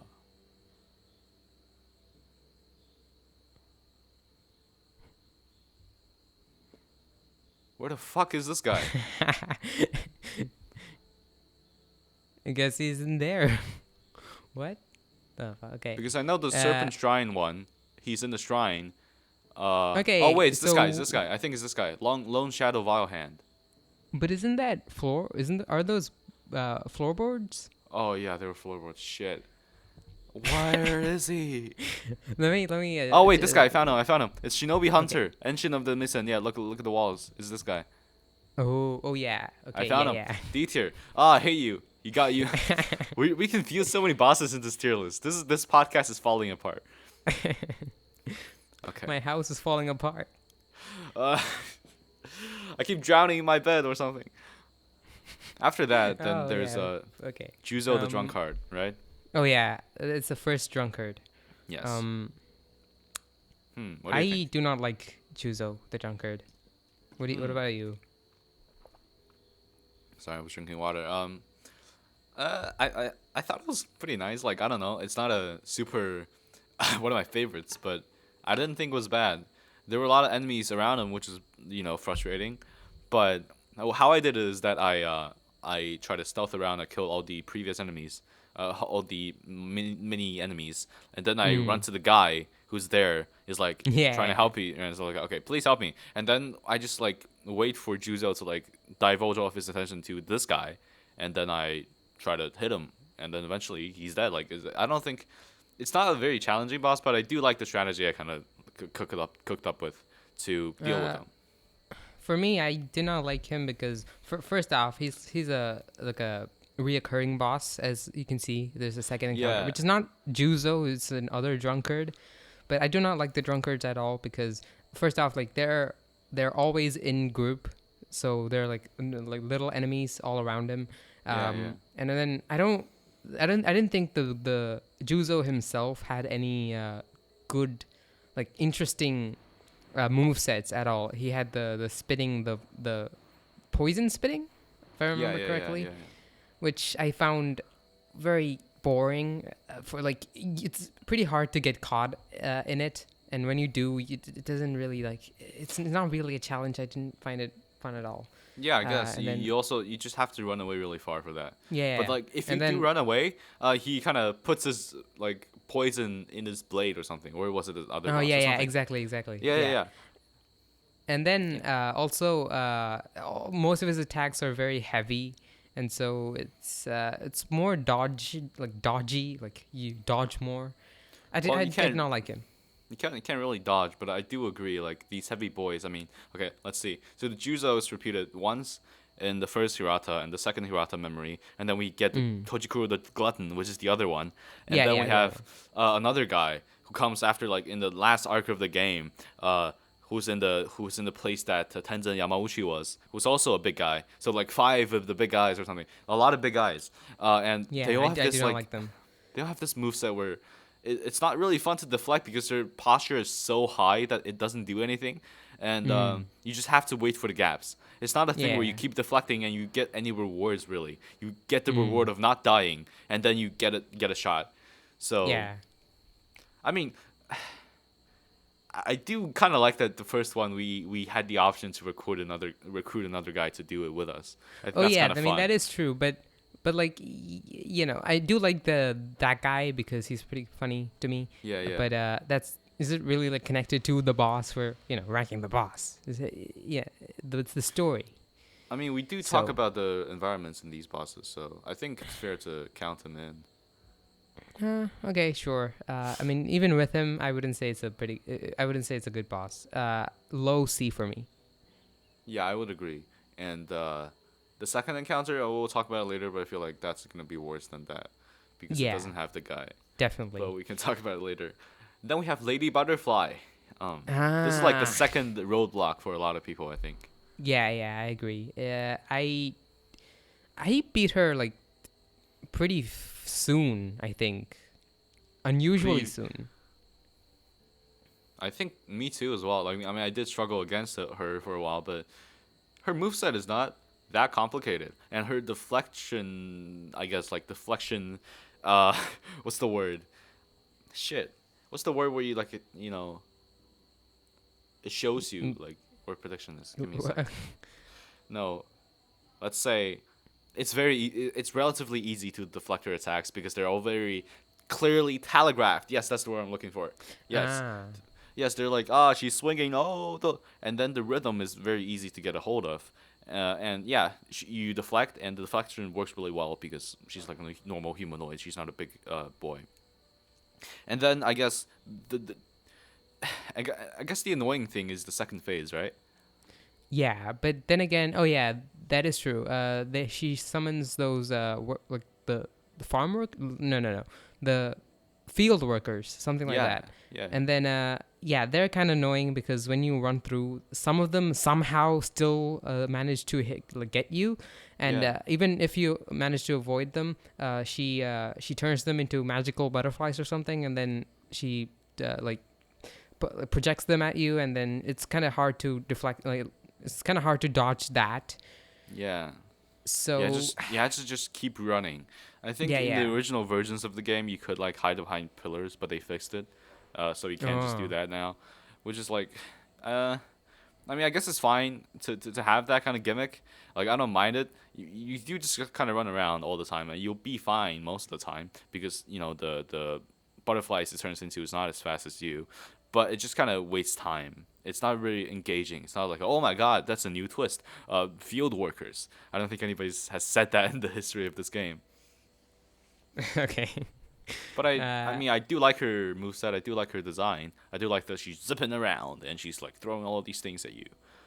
It's a pretty fun fight, but it's not the best on yeah, it's not replay, an I S think. tier for me. It's not an S Yeah, tier. I'd say she's a B same. I would say for she's a Lady B. Butterfly. Yeah. I think we can return to this fucking what is it?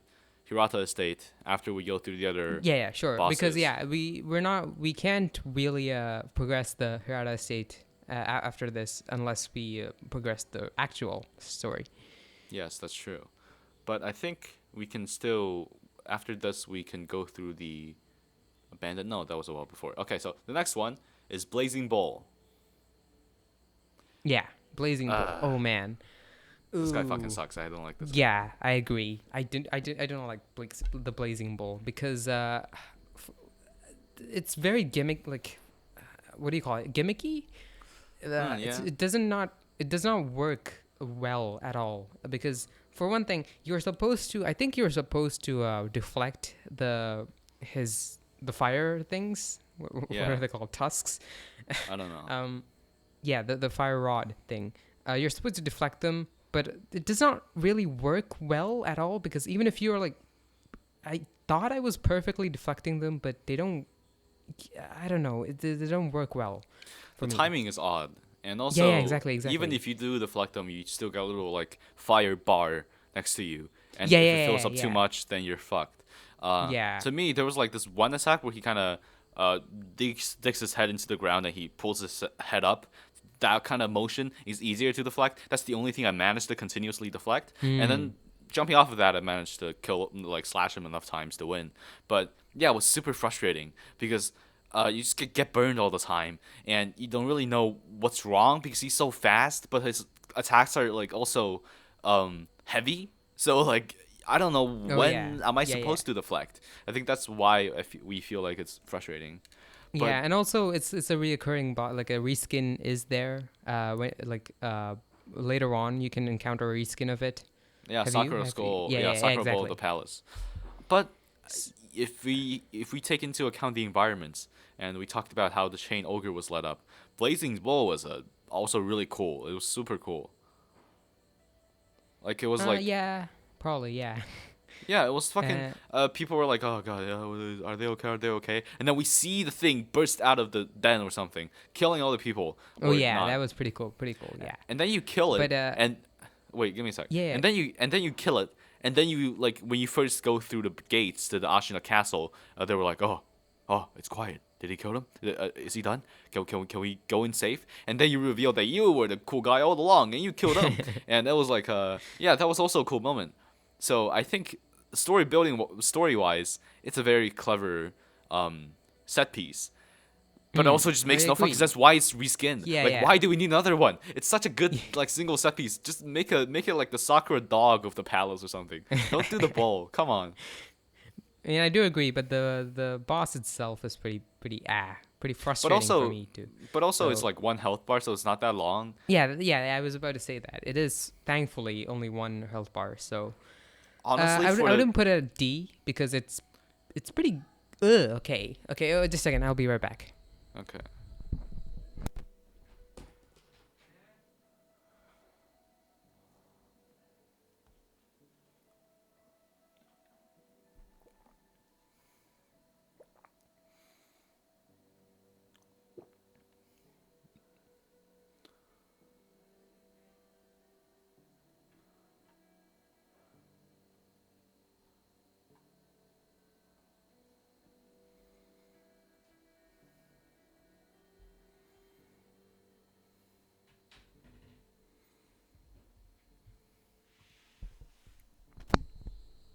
Hello. Yeah. I'm Hello, back. are you back? Are you back? Yeah. Okay. So you were saying, where would you put it? The Blazing Bolt.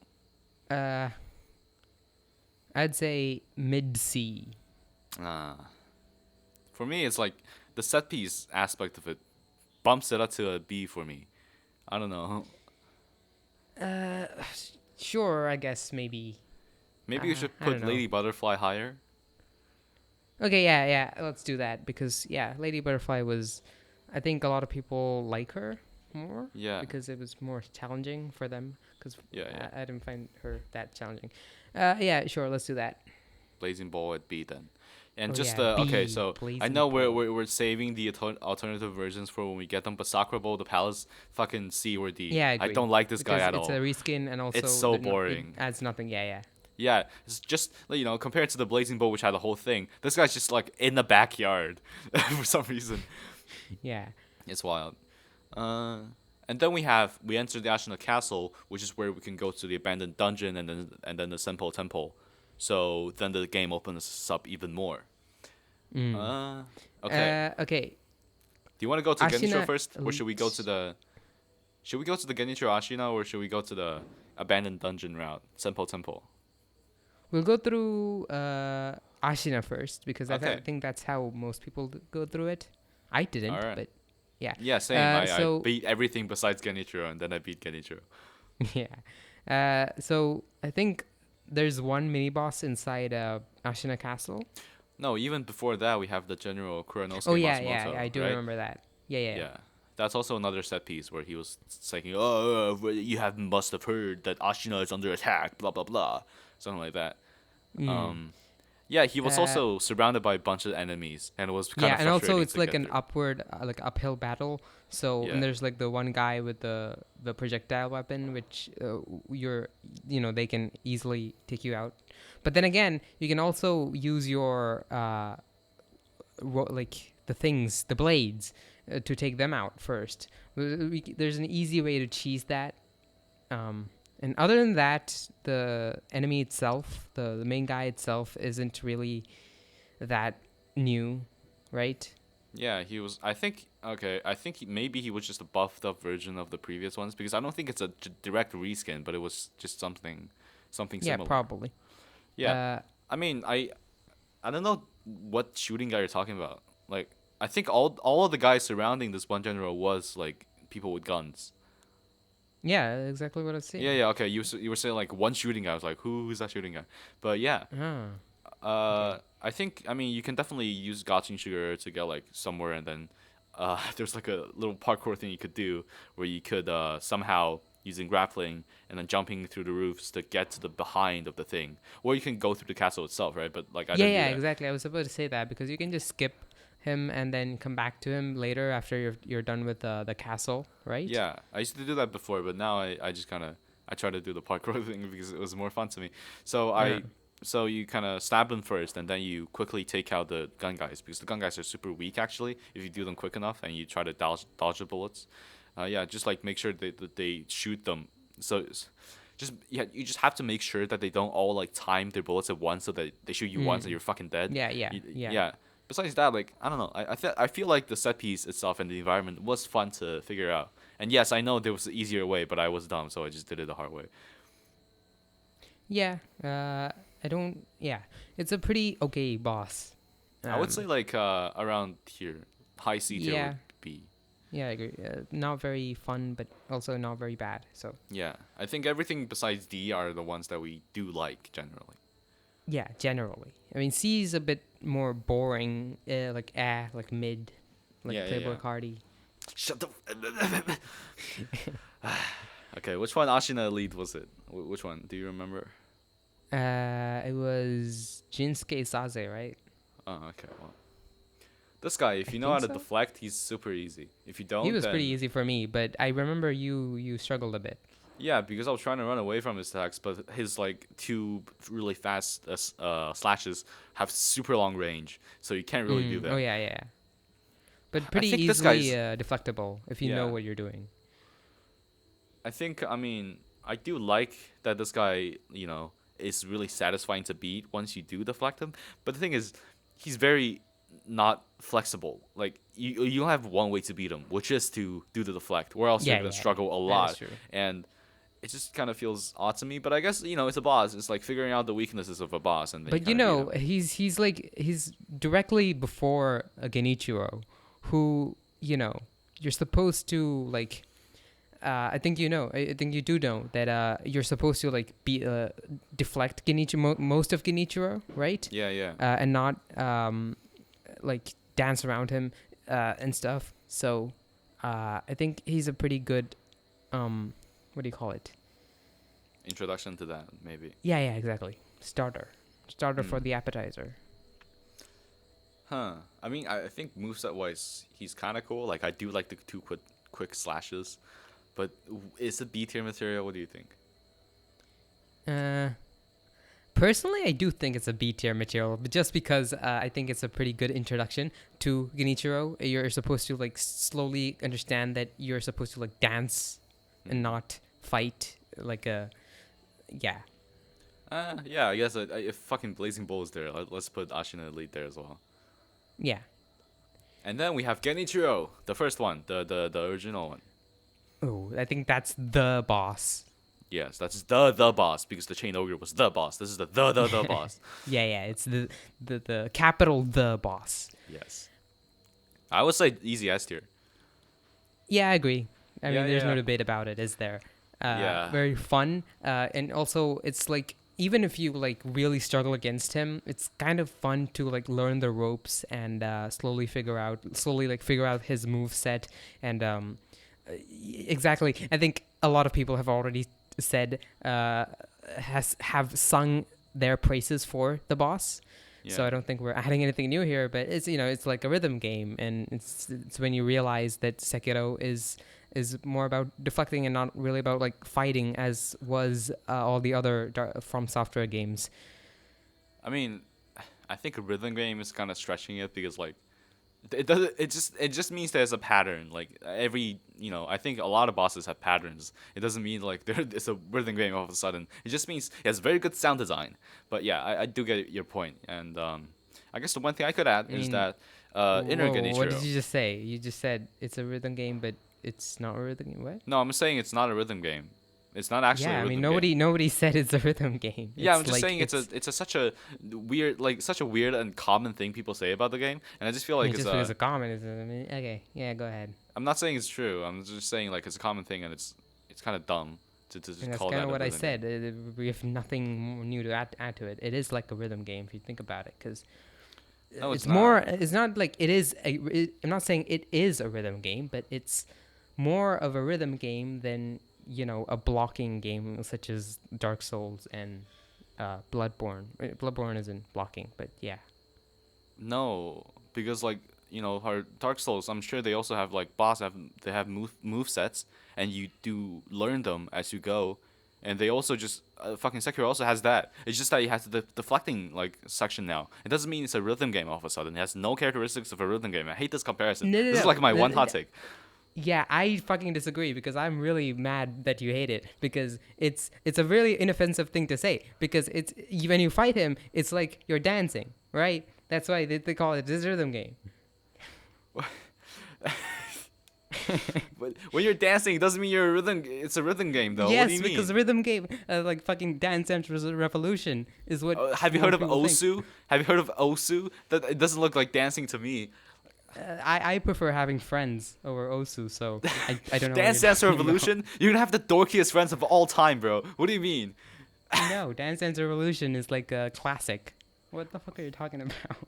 I What don't the know. fuck is this We're podcast? Done. We're Okay, done here. We're done here. So I guess this is Genichiro Ashina and S tier.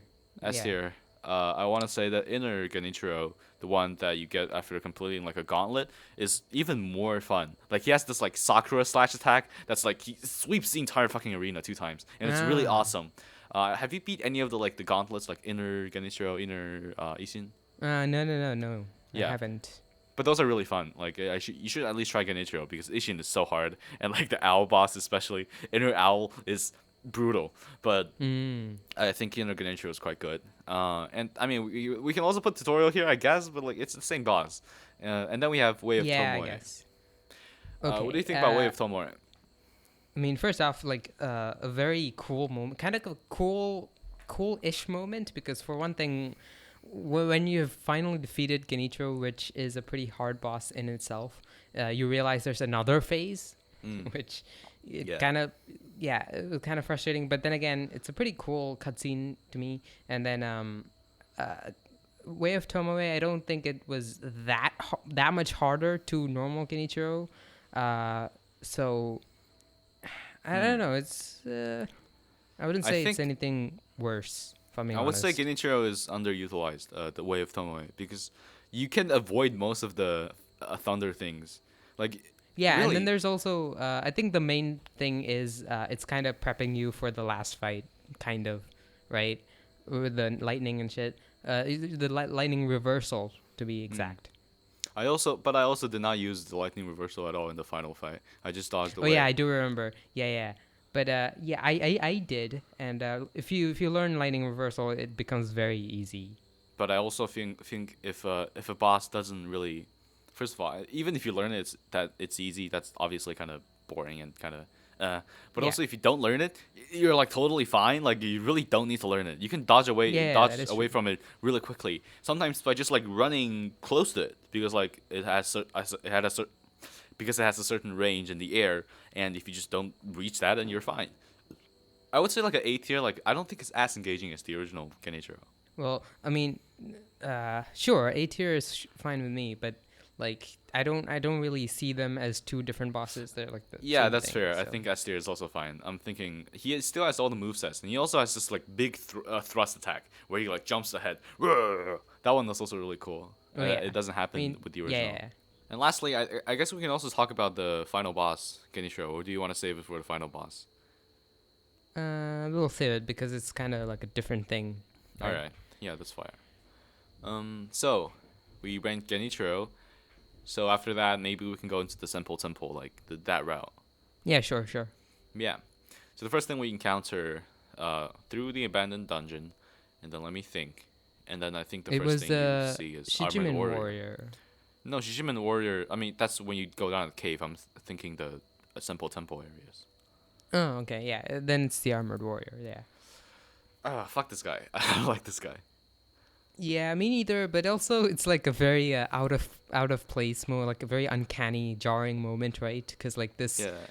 armored guy in like 1600 Japan. Oh, not 1600. It's almost I don't know. like it's almost uncanny to a point that it's kind of funny. So I do get it. Yeah, that is true. And Robato, that was pretty funny. With the donkey video. Robert. Exactly. Um, I guess I also do like that it utilizes the environment in the most like yeah, direct yeah. way possible. You have to push Yeah, him off the exactly. thing. But it took me a while to realize. I did realize it like right after I kind of broke his posture for the first time, but then it was kind of hard to align him exactly where I wanted him to. So it took me like a couple of like three too many tries, I guess. Okay. I think I mean the thing is you told me his solution, so that was kind of different. Yeah. Yeah. Oh, yeah. But yeah, it was kind of hard to like try to position him in a way that you push him enough to get him off the thing. But I think that in of it itself is a kind of a fun challenge. So I wouldn't say it's a super bad thing, but it was pretty frustrating the first few times. Okay. As for the rating, I think a B. A B? Yeah, I think low B or like mid B would be fine. It's definitely one of the weirdest encounters in the Yeah, game. yeah. But Exactly. I think that's why it's kind of good. I Mm. think after that, then we don't have much for now. I guess we can go to the folding screen monkeys. That's the next one. Yeah, sure. Let's go ahead. I don't like them. Yeah. Uh, I do like the invisible guy. They kind of followed me for a while, and then I noticed. Yeah. That was kind of Yeah, fun. I know. I was watching and it was like I was really like dying inside Yeah, because yeah, I yeah. really That was wanted really to tell fun. you, but I don't want to like ruin the thing. I want you to figure out for yourself. Yeah. But by the end, I kind of so after going through the game 5 times, I kind of know their positions, and it's easier to go Yeah. through that way.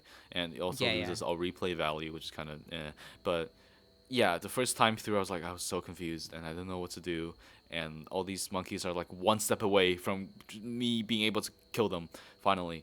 But Yeah. eventually, And also, uh, yeah, chasing monkeys is a very kind of unfun thing to do, honestly. yeah. Especially because they just kind of jump around. They don't even like run really. They jump Yeah, around. yeah. And yeah, it's kind of weird. I would say like a low C. Yeah. It has I that agree. one It's gimmick not a of the D. It's not a D. yeah. But It has that one gimmick of the invisible monkey that's kind of funny, but that's it. That's it. yeah. I'm putting like around here or something. Yeah, sure. After that, um, We get the sword.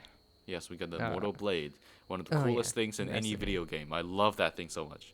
Yeah, I agree. And it's like anime. It's just like one of my Japanese it's animes. just like one of my Japanese animes, as they say. After that, what do we have? Let's see. One of Three Uh, Monkeys. And then you kind of get into the inner thing of that one dragon child, and then you leave the thing.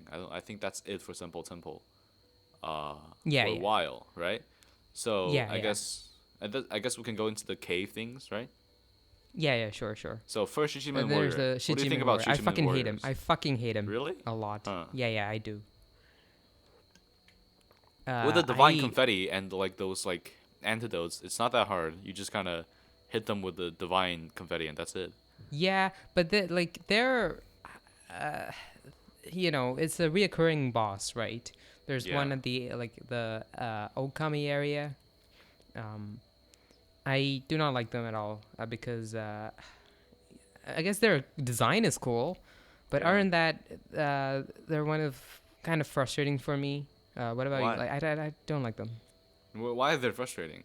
You just use the divine Okay. confetti and the antidote, and then you can negate most of the damage. You can slash off all the spirits, and you just wait for him to appear, and then avoid the obvious That is fucking true, but beam it was at very you. unfun for me. I do remember it being very unfun for me because I only like fought them. They're like thankfully they are not mandatory bosses.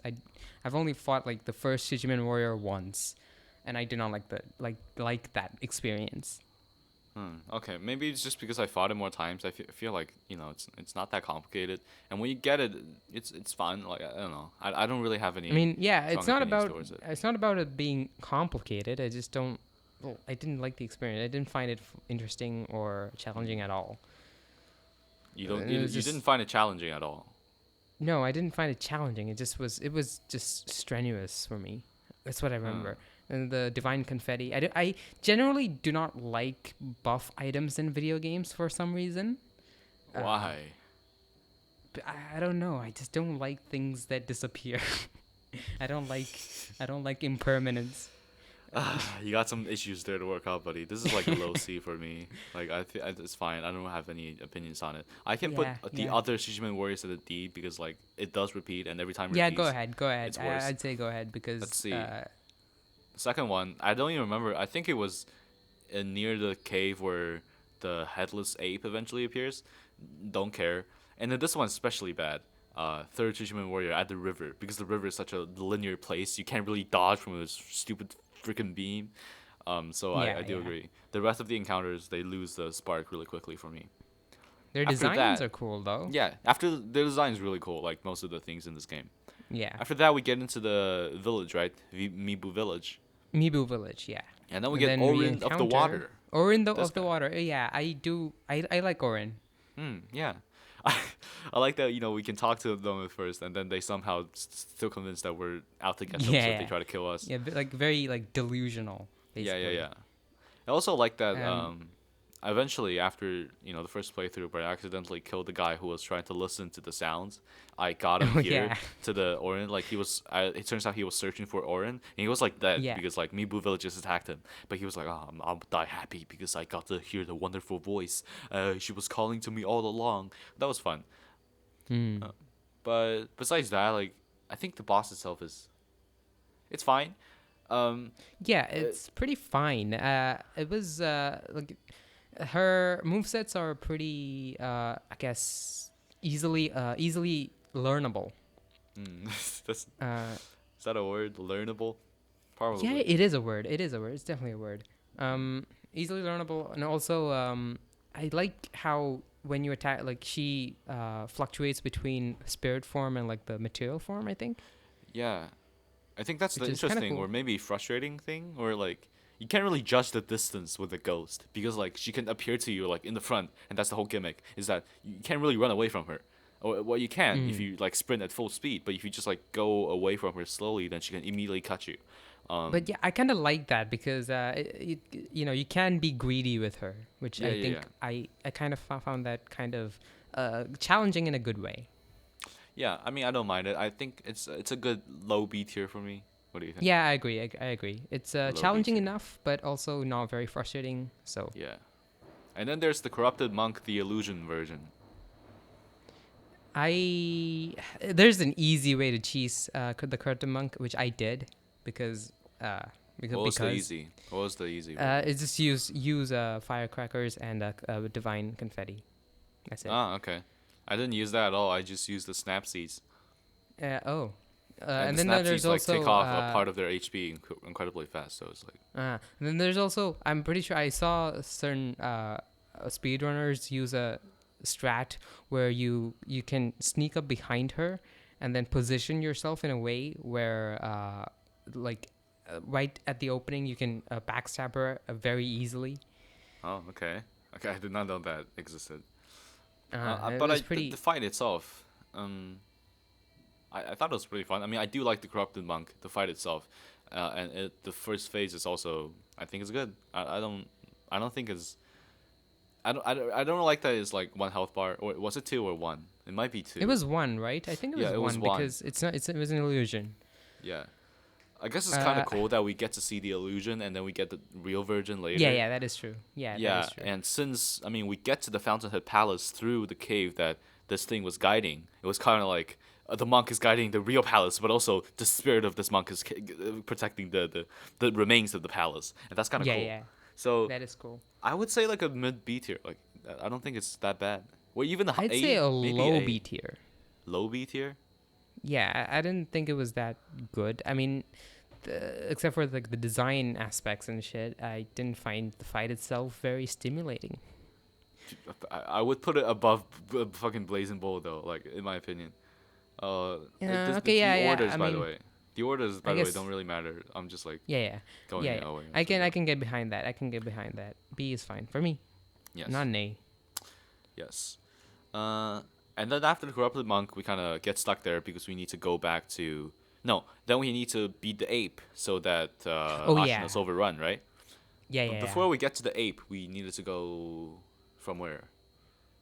We needed to go to the Oh, cliffs and the mountains and the valleys. And in that, we have fucking Snake Eye Shirafuji. This guy, I hate him. I hate her. Ooh, Or yeah, her. yeah, or me him. too, me too, me too. It's a her. Pretty sure it's a Yeah, her. But yeah, yeah, probably. I hate her.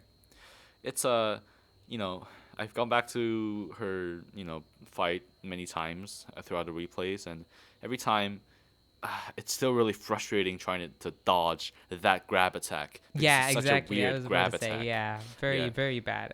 I think you Very can like the hitboxes are like insane. yeah, but also I think running away probably isn't as good as like jumping on her. Like I learned to just like jump on her when she does it, and even though it doesn't do the damage that we usually do if you do a sweep attack, it still prevents that.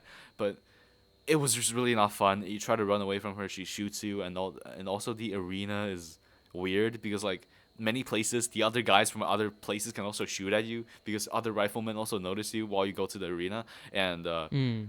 it's just a bunch of fucking bullshit. I don't like it. It's a like a D for me. Oh yeah, I think all her Reincarnations, reincarnations, yeah, reincarnations. For me, they're all D. Yeah, Shirahagi's a bit better, I guess, because there's less distractions, but also the arena is not that interesting. You also have to pretty much like you can't fight her like as she is. You have to get to the save point to like reset everything, and then you have to go. Because if you do, then you face her head on. You're dead, buddy. Because so many shotgunners are around her, and that's kind of dumb. So I'll put her in D as well. Yeah. And then after that, it's the valley, right? Yes, after that we get to the valley, and the valley there's the gun fort, and then we see one of these long armed people, which we can just rank as one thing. Yeah, Um, probably. I kind of like yeah, the flurry of attacks, kind of. yeah, it's kind of like one of those like oddly satisfying videos. It's Yeah, like exactly, deflecting exactly. all of them, and then yeah, very easy if you know how to deflect at all, which I hope at this point of the game you should. Yeah. I think it's really fun. I would say like a low B, honestly. Yeah, me too. I didn't Yeah, think it was that good, but it was pretty it good. was pretty Yeah. fun, pretty fun. Yeah. The giraffe is the one at the gun fort, I think, and this one is at Senpo Temple. Yeah, Or yeah. yeah, but this one was it was surrounded by a bunch of people, a bunch of like small guys that threw like fire. But like Ooh. besides that, it was also not that interesting because the small guys did no damage at all. They were like one shots, so it did not even take a long to deal with them. So yeah, I would place them around the same. Mm. So we get the giraffe, and then if that by that point we had defeated Genichiro, then we get the Gunfort key. We go further in, and then we go to the Guardian Ape. I think. Yeah, Guardian Ape. Fucking Oh S. man. What can you say? I think it's S tier. Yeah, I agree because Guardian Ape was I really struggled with the Guardian Ape, but like I kind of like I'm kind of fond of those times, which is a pretty good this is a pretty big thing to say about video games. Yeah, I So remember as well. Like, even in my second and third playthrough, I struggled with them because there's other pockets of the moveset I didn't discover because I used a different strategy. For example, one I didn't use the flamethrower, so he like fucking grabbed me, and like there's so many cool attacks, and oh yeah, it hits and it. then he uses shit as Yes, he as a throws his weapon. shit at you. It was awesome. I really love how it has the balance between stuff that okay, I touched my microphone. I'm gonna try again. I really like how it I really like how I really like how it balances between stuff that you cannot deflect and stuff that you can deflect. Like there's stuff that you can't do anything about besides Yeah, just yeah. jump over or like run away. Which is like one thing frustrating is that when you get to the second phase. By the way, second phase reveal fucking amazing. I mean, Oh that's yeah, obviously absolutely. It's a really fun scene of the iconic, beheading and shit. Yeah, yeah. absolutely. But yeah, so you beheaded, and then it has this kind of scream thing, terror scream. That's the one Oh attack yeah. I don't like, is because Yeah, like I agree. Yeah, yeah. It builds up so fast as well. yeah, and it's just the thing where you have to force to disengage with it for a second, which is not the most fun. But besides Yeah, that, I there's agree. like jumps you can do to avoid the grabs. There's other stuff you can do to avoid the things, and it's such a good boss that it's even fun to look at you fail because all the animations are so cool. Like he grabs Yeah. you, like fucking push you, and then you get slung by shit, and then he farts on you. So And I such a also good really boss. like the arena as well, with the Yes. low like a low lake, I guess. It's Yeah. very shallow lake. Yeah, I Um don't even know what that is, but yeah, it's a very cool arena. I never used the trees that you can swing around in. I yeah, don't me know neither, but why. I think when he fights, if he collides with them, they fall over, which is very Mm, cool. I do not know that. Um That's actually awesome. Yeah, that's true. yeah. And then yeah, it was a pretty cool fight. Garden Ape, I a would say very yes, there. memorable one as well. A lot of people Definitely. remember Garden Ape when they think of Sekiro, which is cool. Yeah. Genichiro, Garden Ape, and Oniwa. Oh, I I mean, think did we those are all miss the top The Miss ones. Noble? Miss Noble is in a different place, no? No, it was leading up to Mibu, Oh right? yeah, it was leading up to Mibu Village. Yes. Yeah. But I don't care. Yeah, I I think don't the even want to fact that talk we about it. missed him. Yeah, I think Yeah, the fact that we missed him says all that we can say about him. that's true. One shot boss. The main thing is just trying to get into the thing, which is just really fucking frustrating. I do not like. Yeah, bad. Yeah, Shit. frustrating first time through, and the second time you're like, okay, well, Yeah, uh, it's a very breezy thing to do, and yeah, yeah. Just one shot boss, kind of funny, I guess, but like it's not very rewarding even when you beat him. yeah, So Guardian Ape at S, and then we can go back to watching the castle, and then we see Great Shinobi Owl, which you can choose to fight or not, but I chose to fight because I'm a good boy. yeah. S tier, Um, obviously. yeah, true. I Yeah. agree.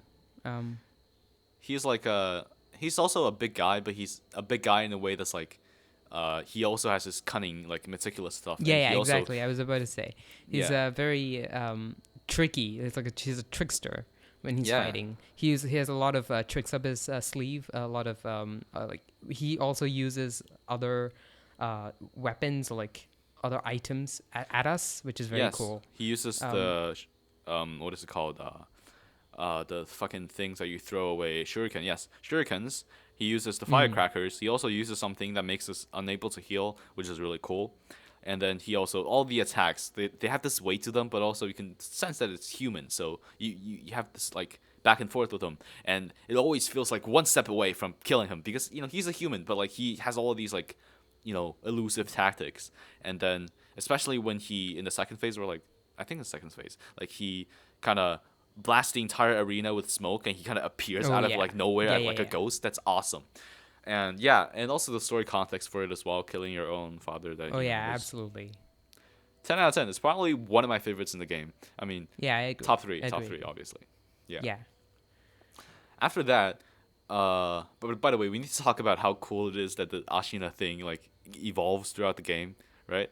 Like that Oh was yeah, so cool. absolutely. It's kind of like in Yeah. Hollow Knight, where like I think I'd mentioned this somewhere else, but like yeah, in Hollow Knight, once you unlock a certain thing, the abandoned crossroads, forgotten crossroads, the main area gets changed, and all of these people are getting infected. It's like super super creepy. And the same thing happened with this fucking thing.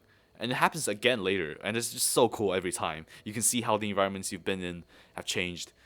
That's top-notch environmental Yeah, storytelling. I mean, I haven't played Hollow Knights, but I do like the idea a lot. So after that, Let's also talk about Father Owl, right? Because we can do that around this time. yeah, but If I think, yeah. that's true. But before that, we also have Hirata Estate Masanaga, which is I another thing. do not remember at all. He was like the first thing you go to when you go to the Hirata Estate for the second time. He's just a normal kind of boss, but he's in an environment with a lot of like fucking shit in it. Really, like it's all burning and stuff. It's in the place where Al originally quote unquote died, but he's in there now. Ah, Uh, yeah. I don't know. Like his low C. I don't care about him at all. Yeah, yeah. DRC. That's Yeah. me too. I would also put the other Masanaga in the Yeah, C same. tier. The same It's guy. a Same reskin. guy. Yeah. Yes. And then we go to Juzo the drunkard second encounter, which is worse than the first one because one, we don't get the cool guy, and second of all, we get another like the guy with him that's like in the secret service Yeah, or whatever that's a it's D. called. That's a D. Yeah, it's a like secret police thing, and it looks like have you played Minecraft? Like, have you played Yeah, Minecraft? I've played Minecraft. Yeah, Yes. yeah. There's this block that's like purple and black, and it's like circulating. It's like a thing they do for like undefined blocks. Oh, is it like the crystal? No. Okay, I'll show you. I'll put it on screen or something. Yeah, it just looks like that. Their costume looks like that. So I always thought that when I try to fight them. Boring fight. I don't like it. No cool guy anymore. It's cringe. Yeah, D. I think the cool guy like died or something. We can see his corpse. Maybe. I don't know. Damn, That that's would be sad. cool. That would be cool. After that, we get Father Owl. Man. Father Owl is very, very. I think it's kind of better than Great Shinobi Owl, just because Definitely, like, not definitely. better. Yeah, it is better, but like better as in with the fucking what do you call it? Fuck, my mind is not working. What do you call it? Better as with the move sets and shit because Yes. he's like a better version, like a younger version of himself. Exactly. Yeah, younger version. exactly. So a stronger one. Yeah. And also like you're kind of confronting your own past, your trauma, and which is very very cool.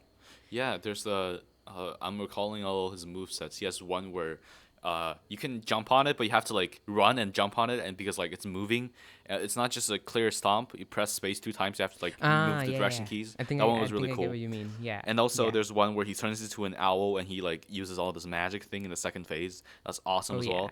And it's a great fight. I mean, I think if that's and then in Petricide S- is always cool. exactly. I guess if Father Owl was here, then maybe Grit Shinobi would be here. What do you think? Or I mean, no, they're both great. What am I talking about? Yeah. Yeah, they're both great, I think. But this is another reskin of what is it? Yeah, fucking another drunkard guy. drunkard. I do not like them. D.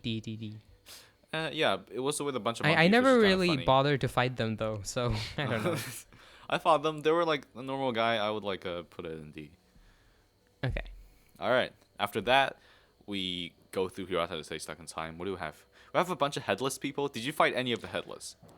I did kind of try to fight the one that's underwater.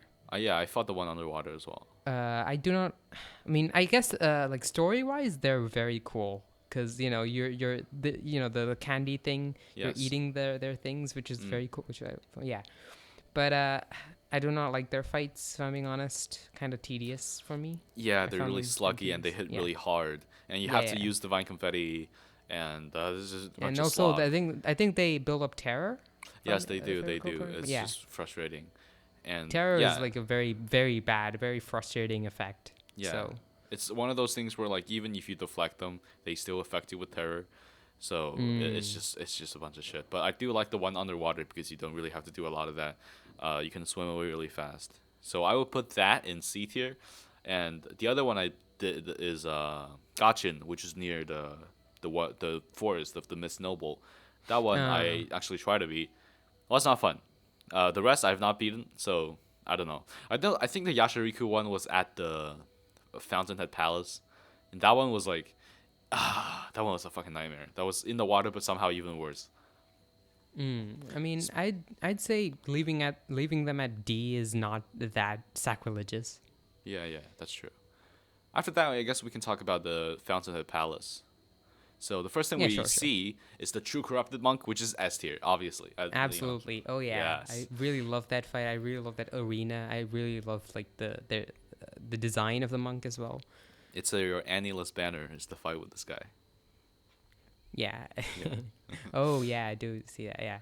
Um, it's Hmm. yeah, and also like the lore itself is very cool. Everything about it is very cool, and then the Yeah, fight itself is very fun. I think people kind of complain that the second phase is just kind of her disappearing for a while, and then she comes back and you hit him normally and stuff. And that, yeah, I think that's one frustrating part. And the third phase, but the third phase was really good, where like the you kill her, but actually the immortal bug inside her is still fighting, and that was really Yeah, awesome. yeah, The yeah. phase transitions. But I do agree that the second phase is weaker, so it's probably like lower on the S tier for me. But I do agree Mm. it's an S tier. After that, then we get, let's see, this guy, Ooh, Okami leader Shizu. This guy uh, made this area so frustrating. Like I was just swimming around, and this guy was. I guess it would be it's kind of genius that like they have this guy that kind of guides you into this one place that you can kill him. Then you can freely traverse the area, because before then, I if you mean, think I, I remember beating him very fast and then not.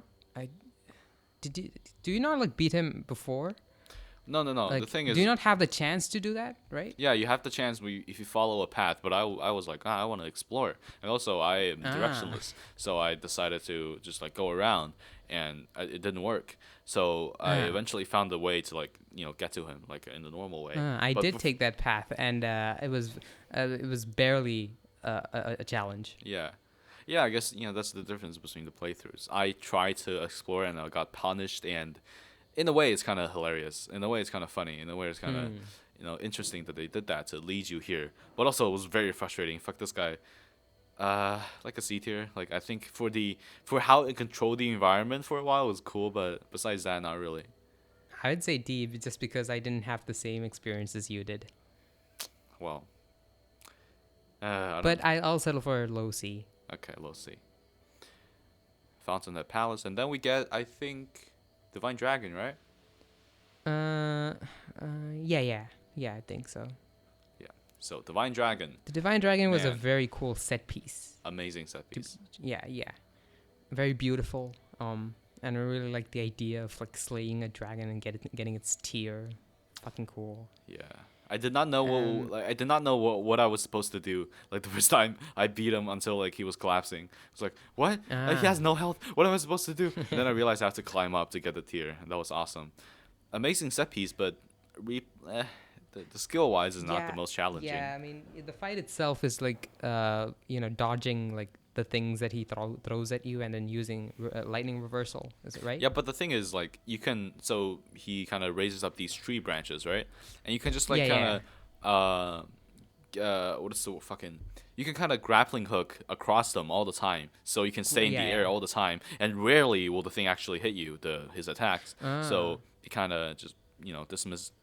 It kind of neutralizes that entire segment, and then you can just use lightning reversal on the I tree mean, yeah. Even if you branch. don't do it, it's pretty easy to to avoid those attacks. So That's fair. Yeah, yeah. yeah.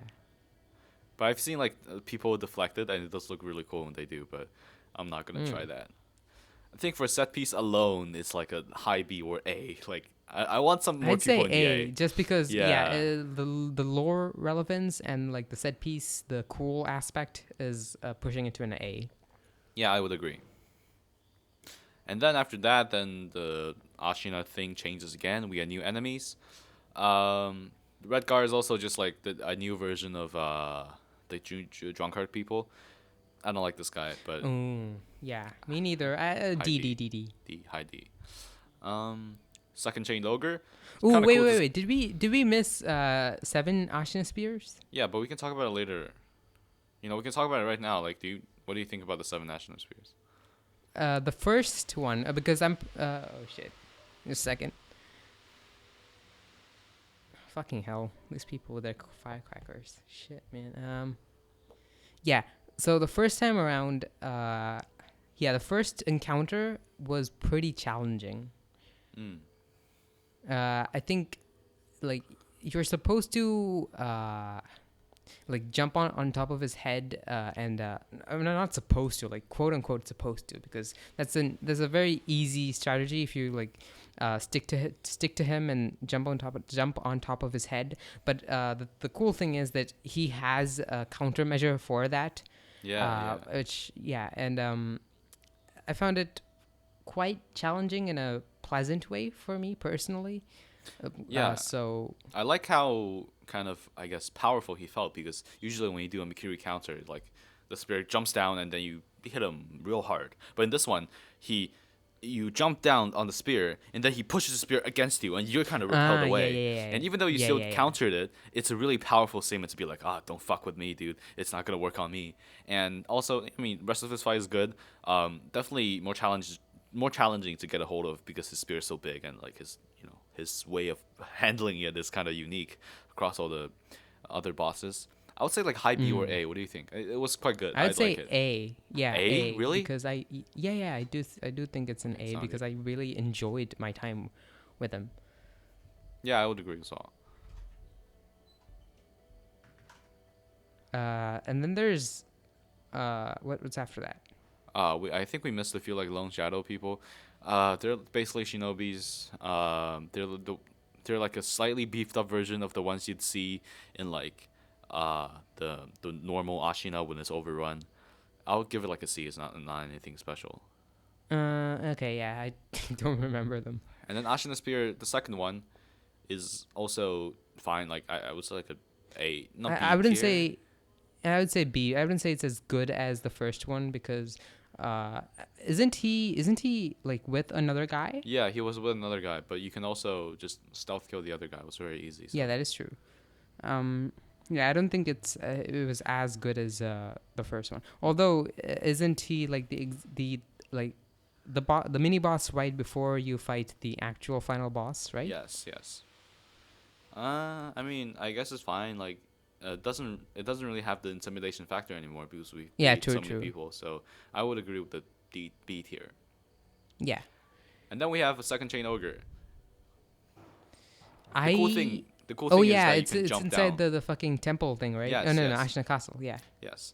The cool thing is that you can jump down and like kill him the first time, and you can you can kill one of his health bars off immediately.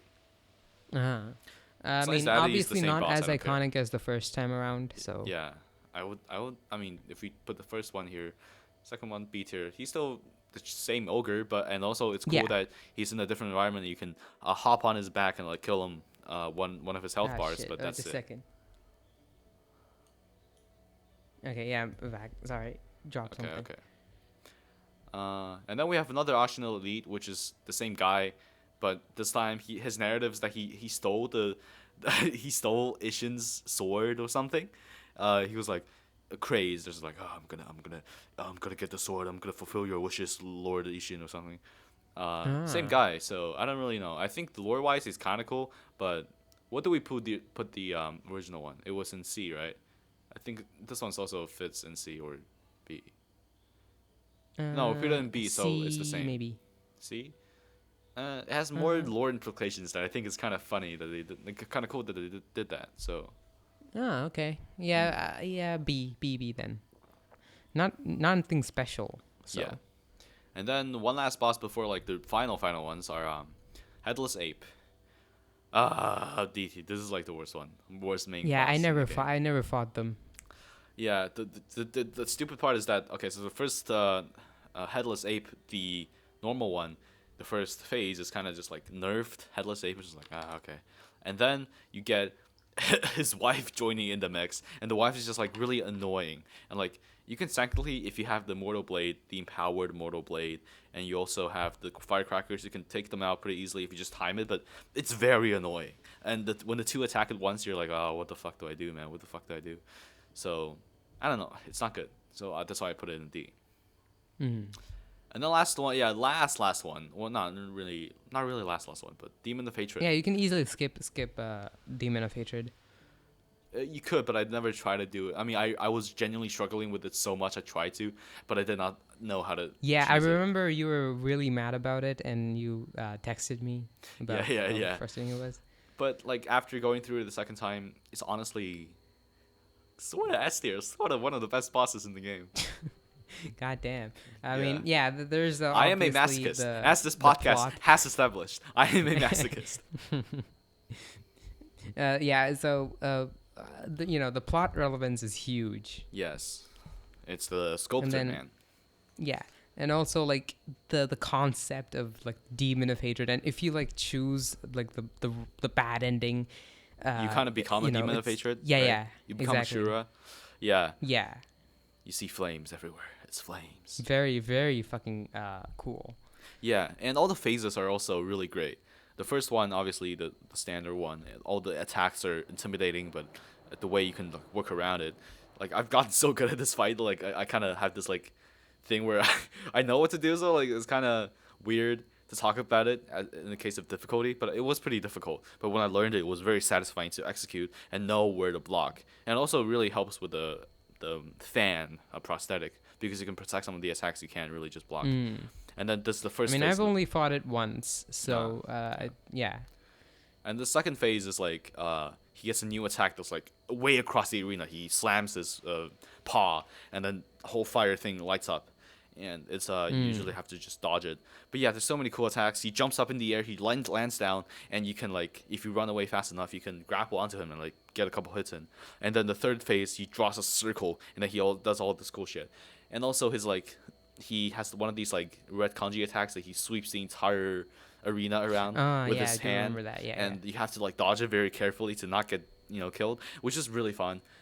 I mean, it was very frustrating, but I would say like a low S. It was really good. I really liked it. Yeah, I have no problems with that. Yeah.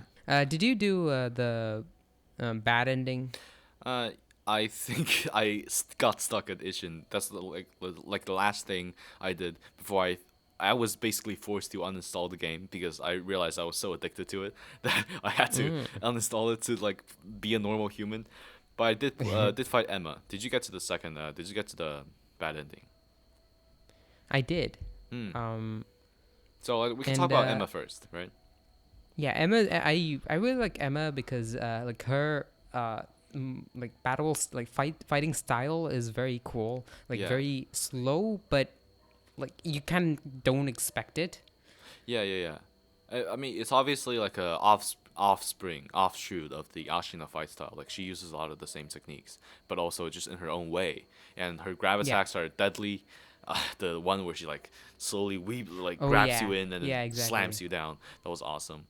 And yeah, also plot reasons, it hurts to see Emma opposing us, right? Absolutely. Especially you learn more about her, and she's basically this orphan who got like abandoned by war in kind of the same way as Wolf, and that's why they have this kinship together. And they have she is forced to kill him because I think also her village or like one of her friends became Ashura, so she knows that it's really dangerous, and like Wolf is too far gone, and it's just it's sad as shit. I would say for that alone, like I mean, also the fight's really fun, so I put it in A. Yeah, I agree. A is good. And then the actual Ishin, I did not. He was really annoying. Like this guy's like, this old fucking bastard is so annoying. What do you think about him? I mean, isn't this Ishin less annoying compared to the Sword Saint Ishin? I wouldn't say so because this guy's like fire attacks and he spans all the way, and also the arena is way smaller. So yeah, arena is smaller. That's one thing. Yeah. I mean, I did beat him, but not as. I mean, it wasn't that easy. But yeah. I didn't really find any. I didn't uninstall the game because of him or anything. Wait, I think I might have beat him, and then I uninstalled the game. I really don't remember. I don't remember, but I mean, he has practically kind of the same movesets as Lord Sword Saint Ishin, just with like fire attacks now, and it's not the most engaging for me personally because at least Sword Saint has like has a gun, he has a spear. This guy just has a fucking dingy sword, and he compensates that with really bullshit like magic fire attacks that are so far reaching that you can't really dodge because you're gonna get burned anyways.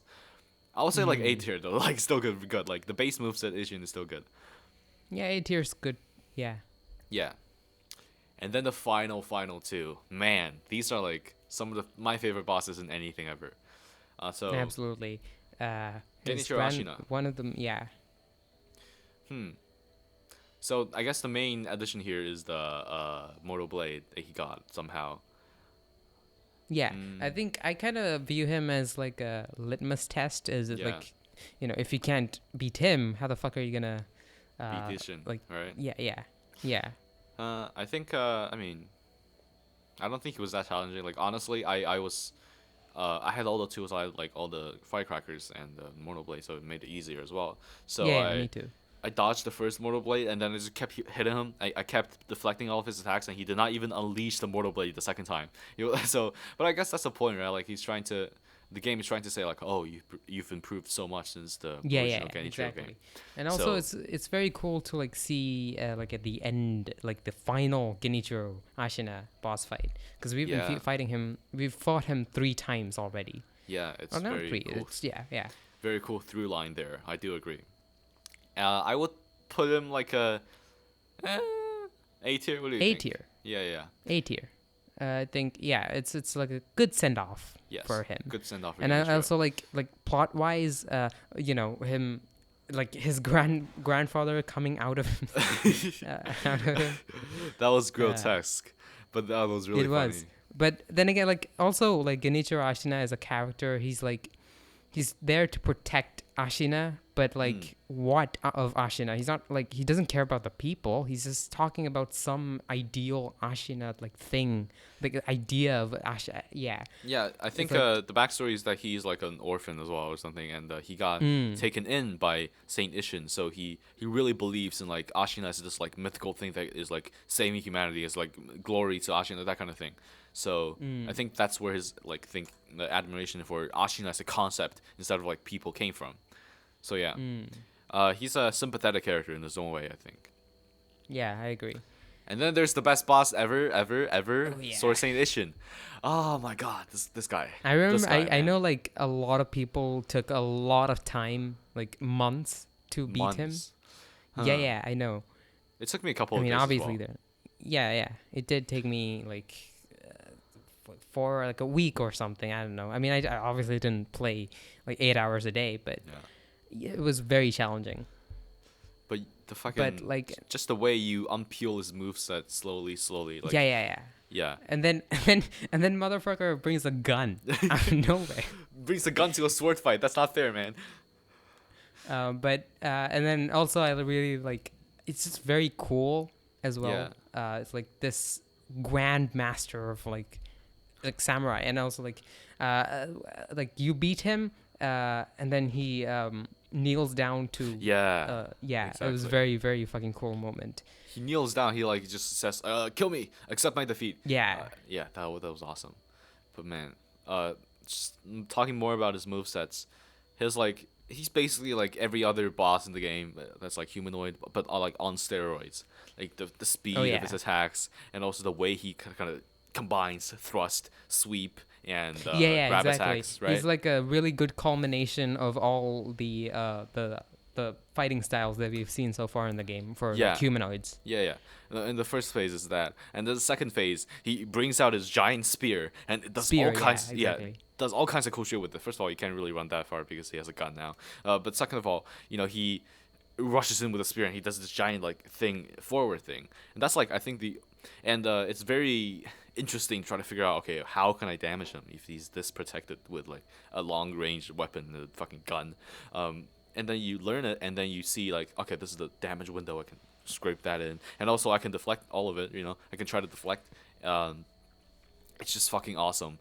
And then third phase, he learns the lightning reversal, which I don't think is the most fun. Did you? I mean, you learned it actually. Do you think the third phase of Ishin is fun? I mean, lightning reversal honestly is like once you like get the hang of it, I think you can easily use it to like rack up damage. Okay. It's not as fun as like the as you said the previous stages where Yeah. he uses all the spear and the gun and the shit. But I wouldn't say it was bad. Obviously, Obviously, it's not bad. Obviously, it's not yeah. bad. Yeah. All the Ishin phases are brilliant, and man, the way it caps off the game. I could not have thought of a better boss to fucking finish this game off, man. Yeah, and also like it's the exact same arena as where we fought Genichiro in the tutorial and lost. Yes, It was yes. incredible, like a full circle. And then yeah, as the fight goes on, the thunder starts like thundering, and rain starts raining, Thunder and starts thunder. I'm a master at English, as you can see. This is why I need to read more fucking books and not just Neuromancer by William Gibson. Yeah, the whole environment changes and it's like thunderous and it's oh god, it's so epic, it's so cool, and then you beat him finally. Oh yeah. And yeah, definitely the most like gratifying moment I've ever felt in a video game. Absolutely. Disco Elysium might have destroyed me emotionally, but this game has destroyed me physically. You are really a masochist. Yeah. That's that's the conclusion. Curious is a masochist. The next episode, you find out I'm a sadist. He's gonna talk about Hegel to me 2 hours. Like looking at it overall, I think you can see how good of like a game Sekiro is. There's like it's a well-rounded tier list. Yeah, and you have to take into account that most of these are like mini bosses, and if we talk about the main bosses, most of them are on here. Yeah, like, most of the them upper end up echelon. on Yeah. SNA. Yeah. I think that just shows us the quality of Sekiro. Oh man, do you think like if I play Dark Souls or Elden Ring, it's gonna top this game? Judging from how much you like Sekiro, I don't think so. Maybe Elden Ring will, just because Elden Ring is Elden Ring. Maybe. Dark Souls definitely not, because I played Dark Souls first, and I just love that game for the vibes and the atmosphere and like everything. The story, I think a lot of it is there. Gray looks at those like dingy ass PS2 pixels, like oh my god, the atmosphere, oh my god, the atmosphere. I mean, Dark Souls is what I think of when I think of like hopelessness, I guess. I think of Disco Elysium, but it's just Disco Elysium, I mean, of course, Disco Elysium is pretty hopeless, but Disco Elysium is hopelessly hopeful. Yeah, that's the whole Whereas thing. there is absolutely no hope in Dark Souls, but it's like also Yeah. very okay. Yeah, Dark Souls is Dark Souls. Dark Souls is Dark Souls is just like Dark Souls. Disco Elysium is just like Dark Souls. It's the same game, same game, same game. Everything's Yeah. like Dark Souls. Actually, everything is Dark Souls. I am Dark Souls. Gray, do you have any messages you want to leave the people? Some advice for life or something to end off this episode? Don't take it too seriously, because if you do, it would be really much less fun than it could be. So, yes.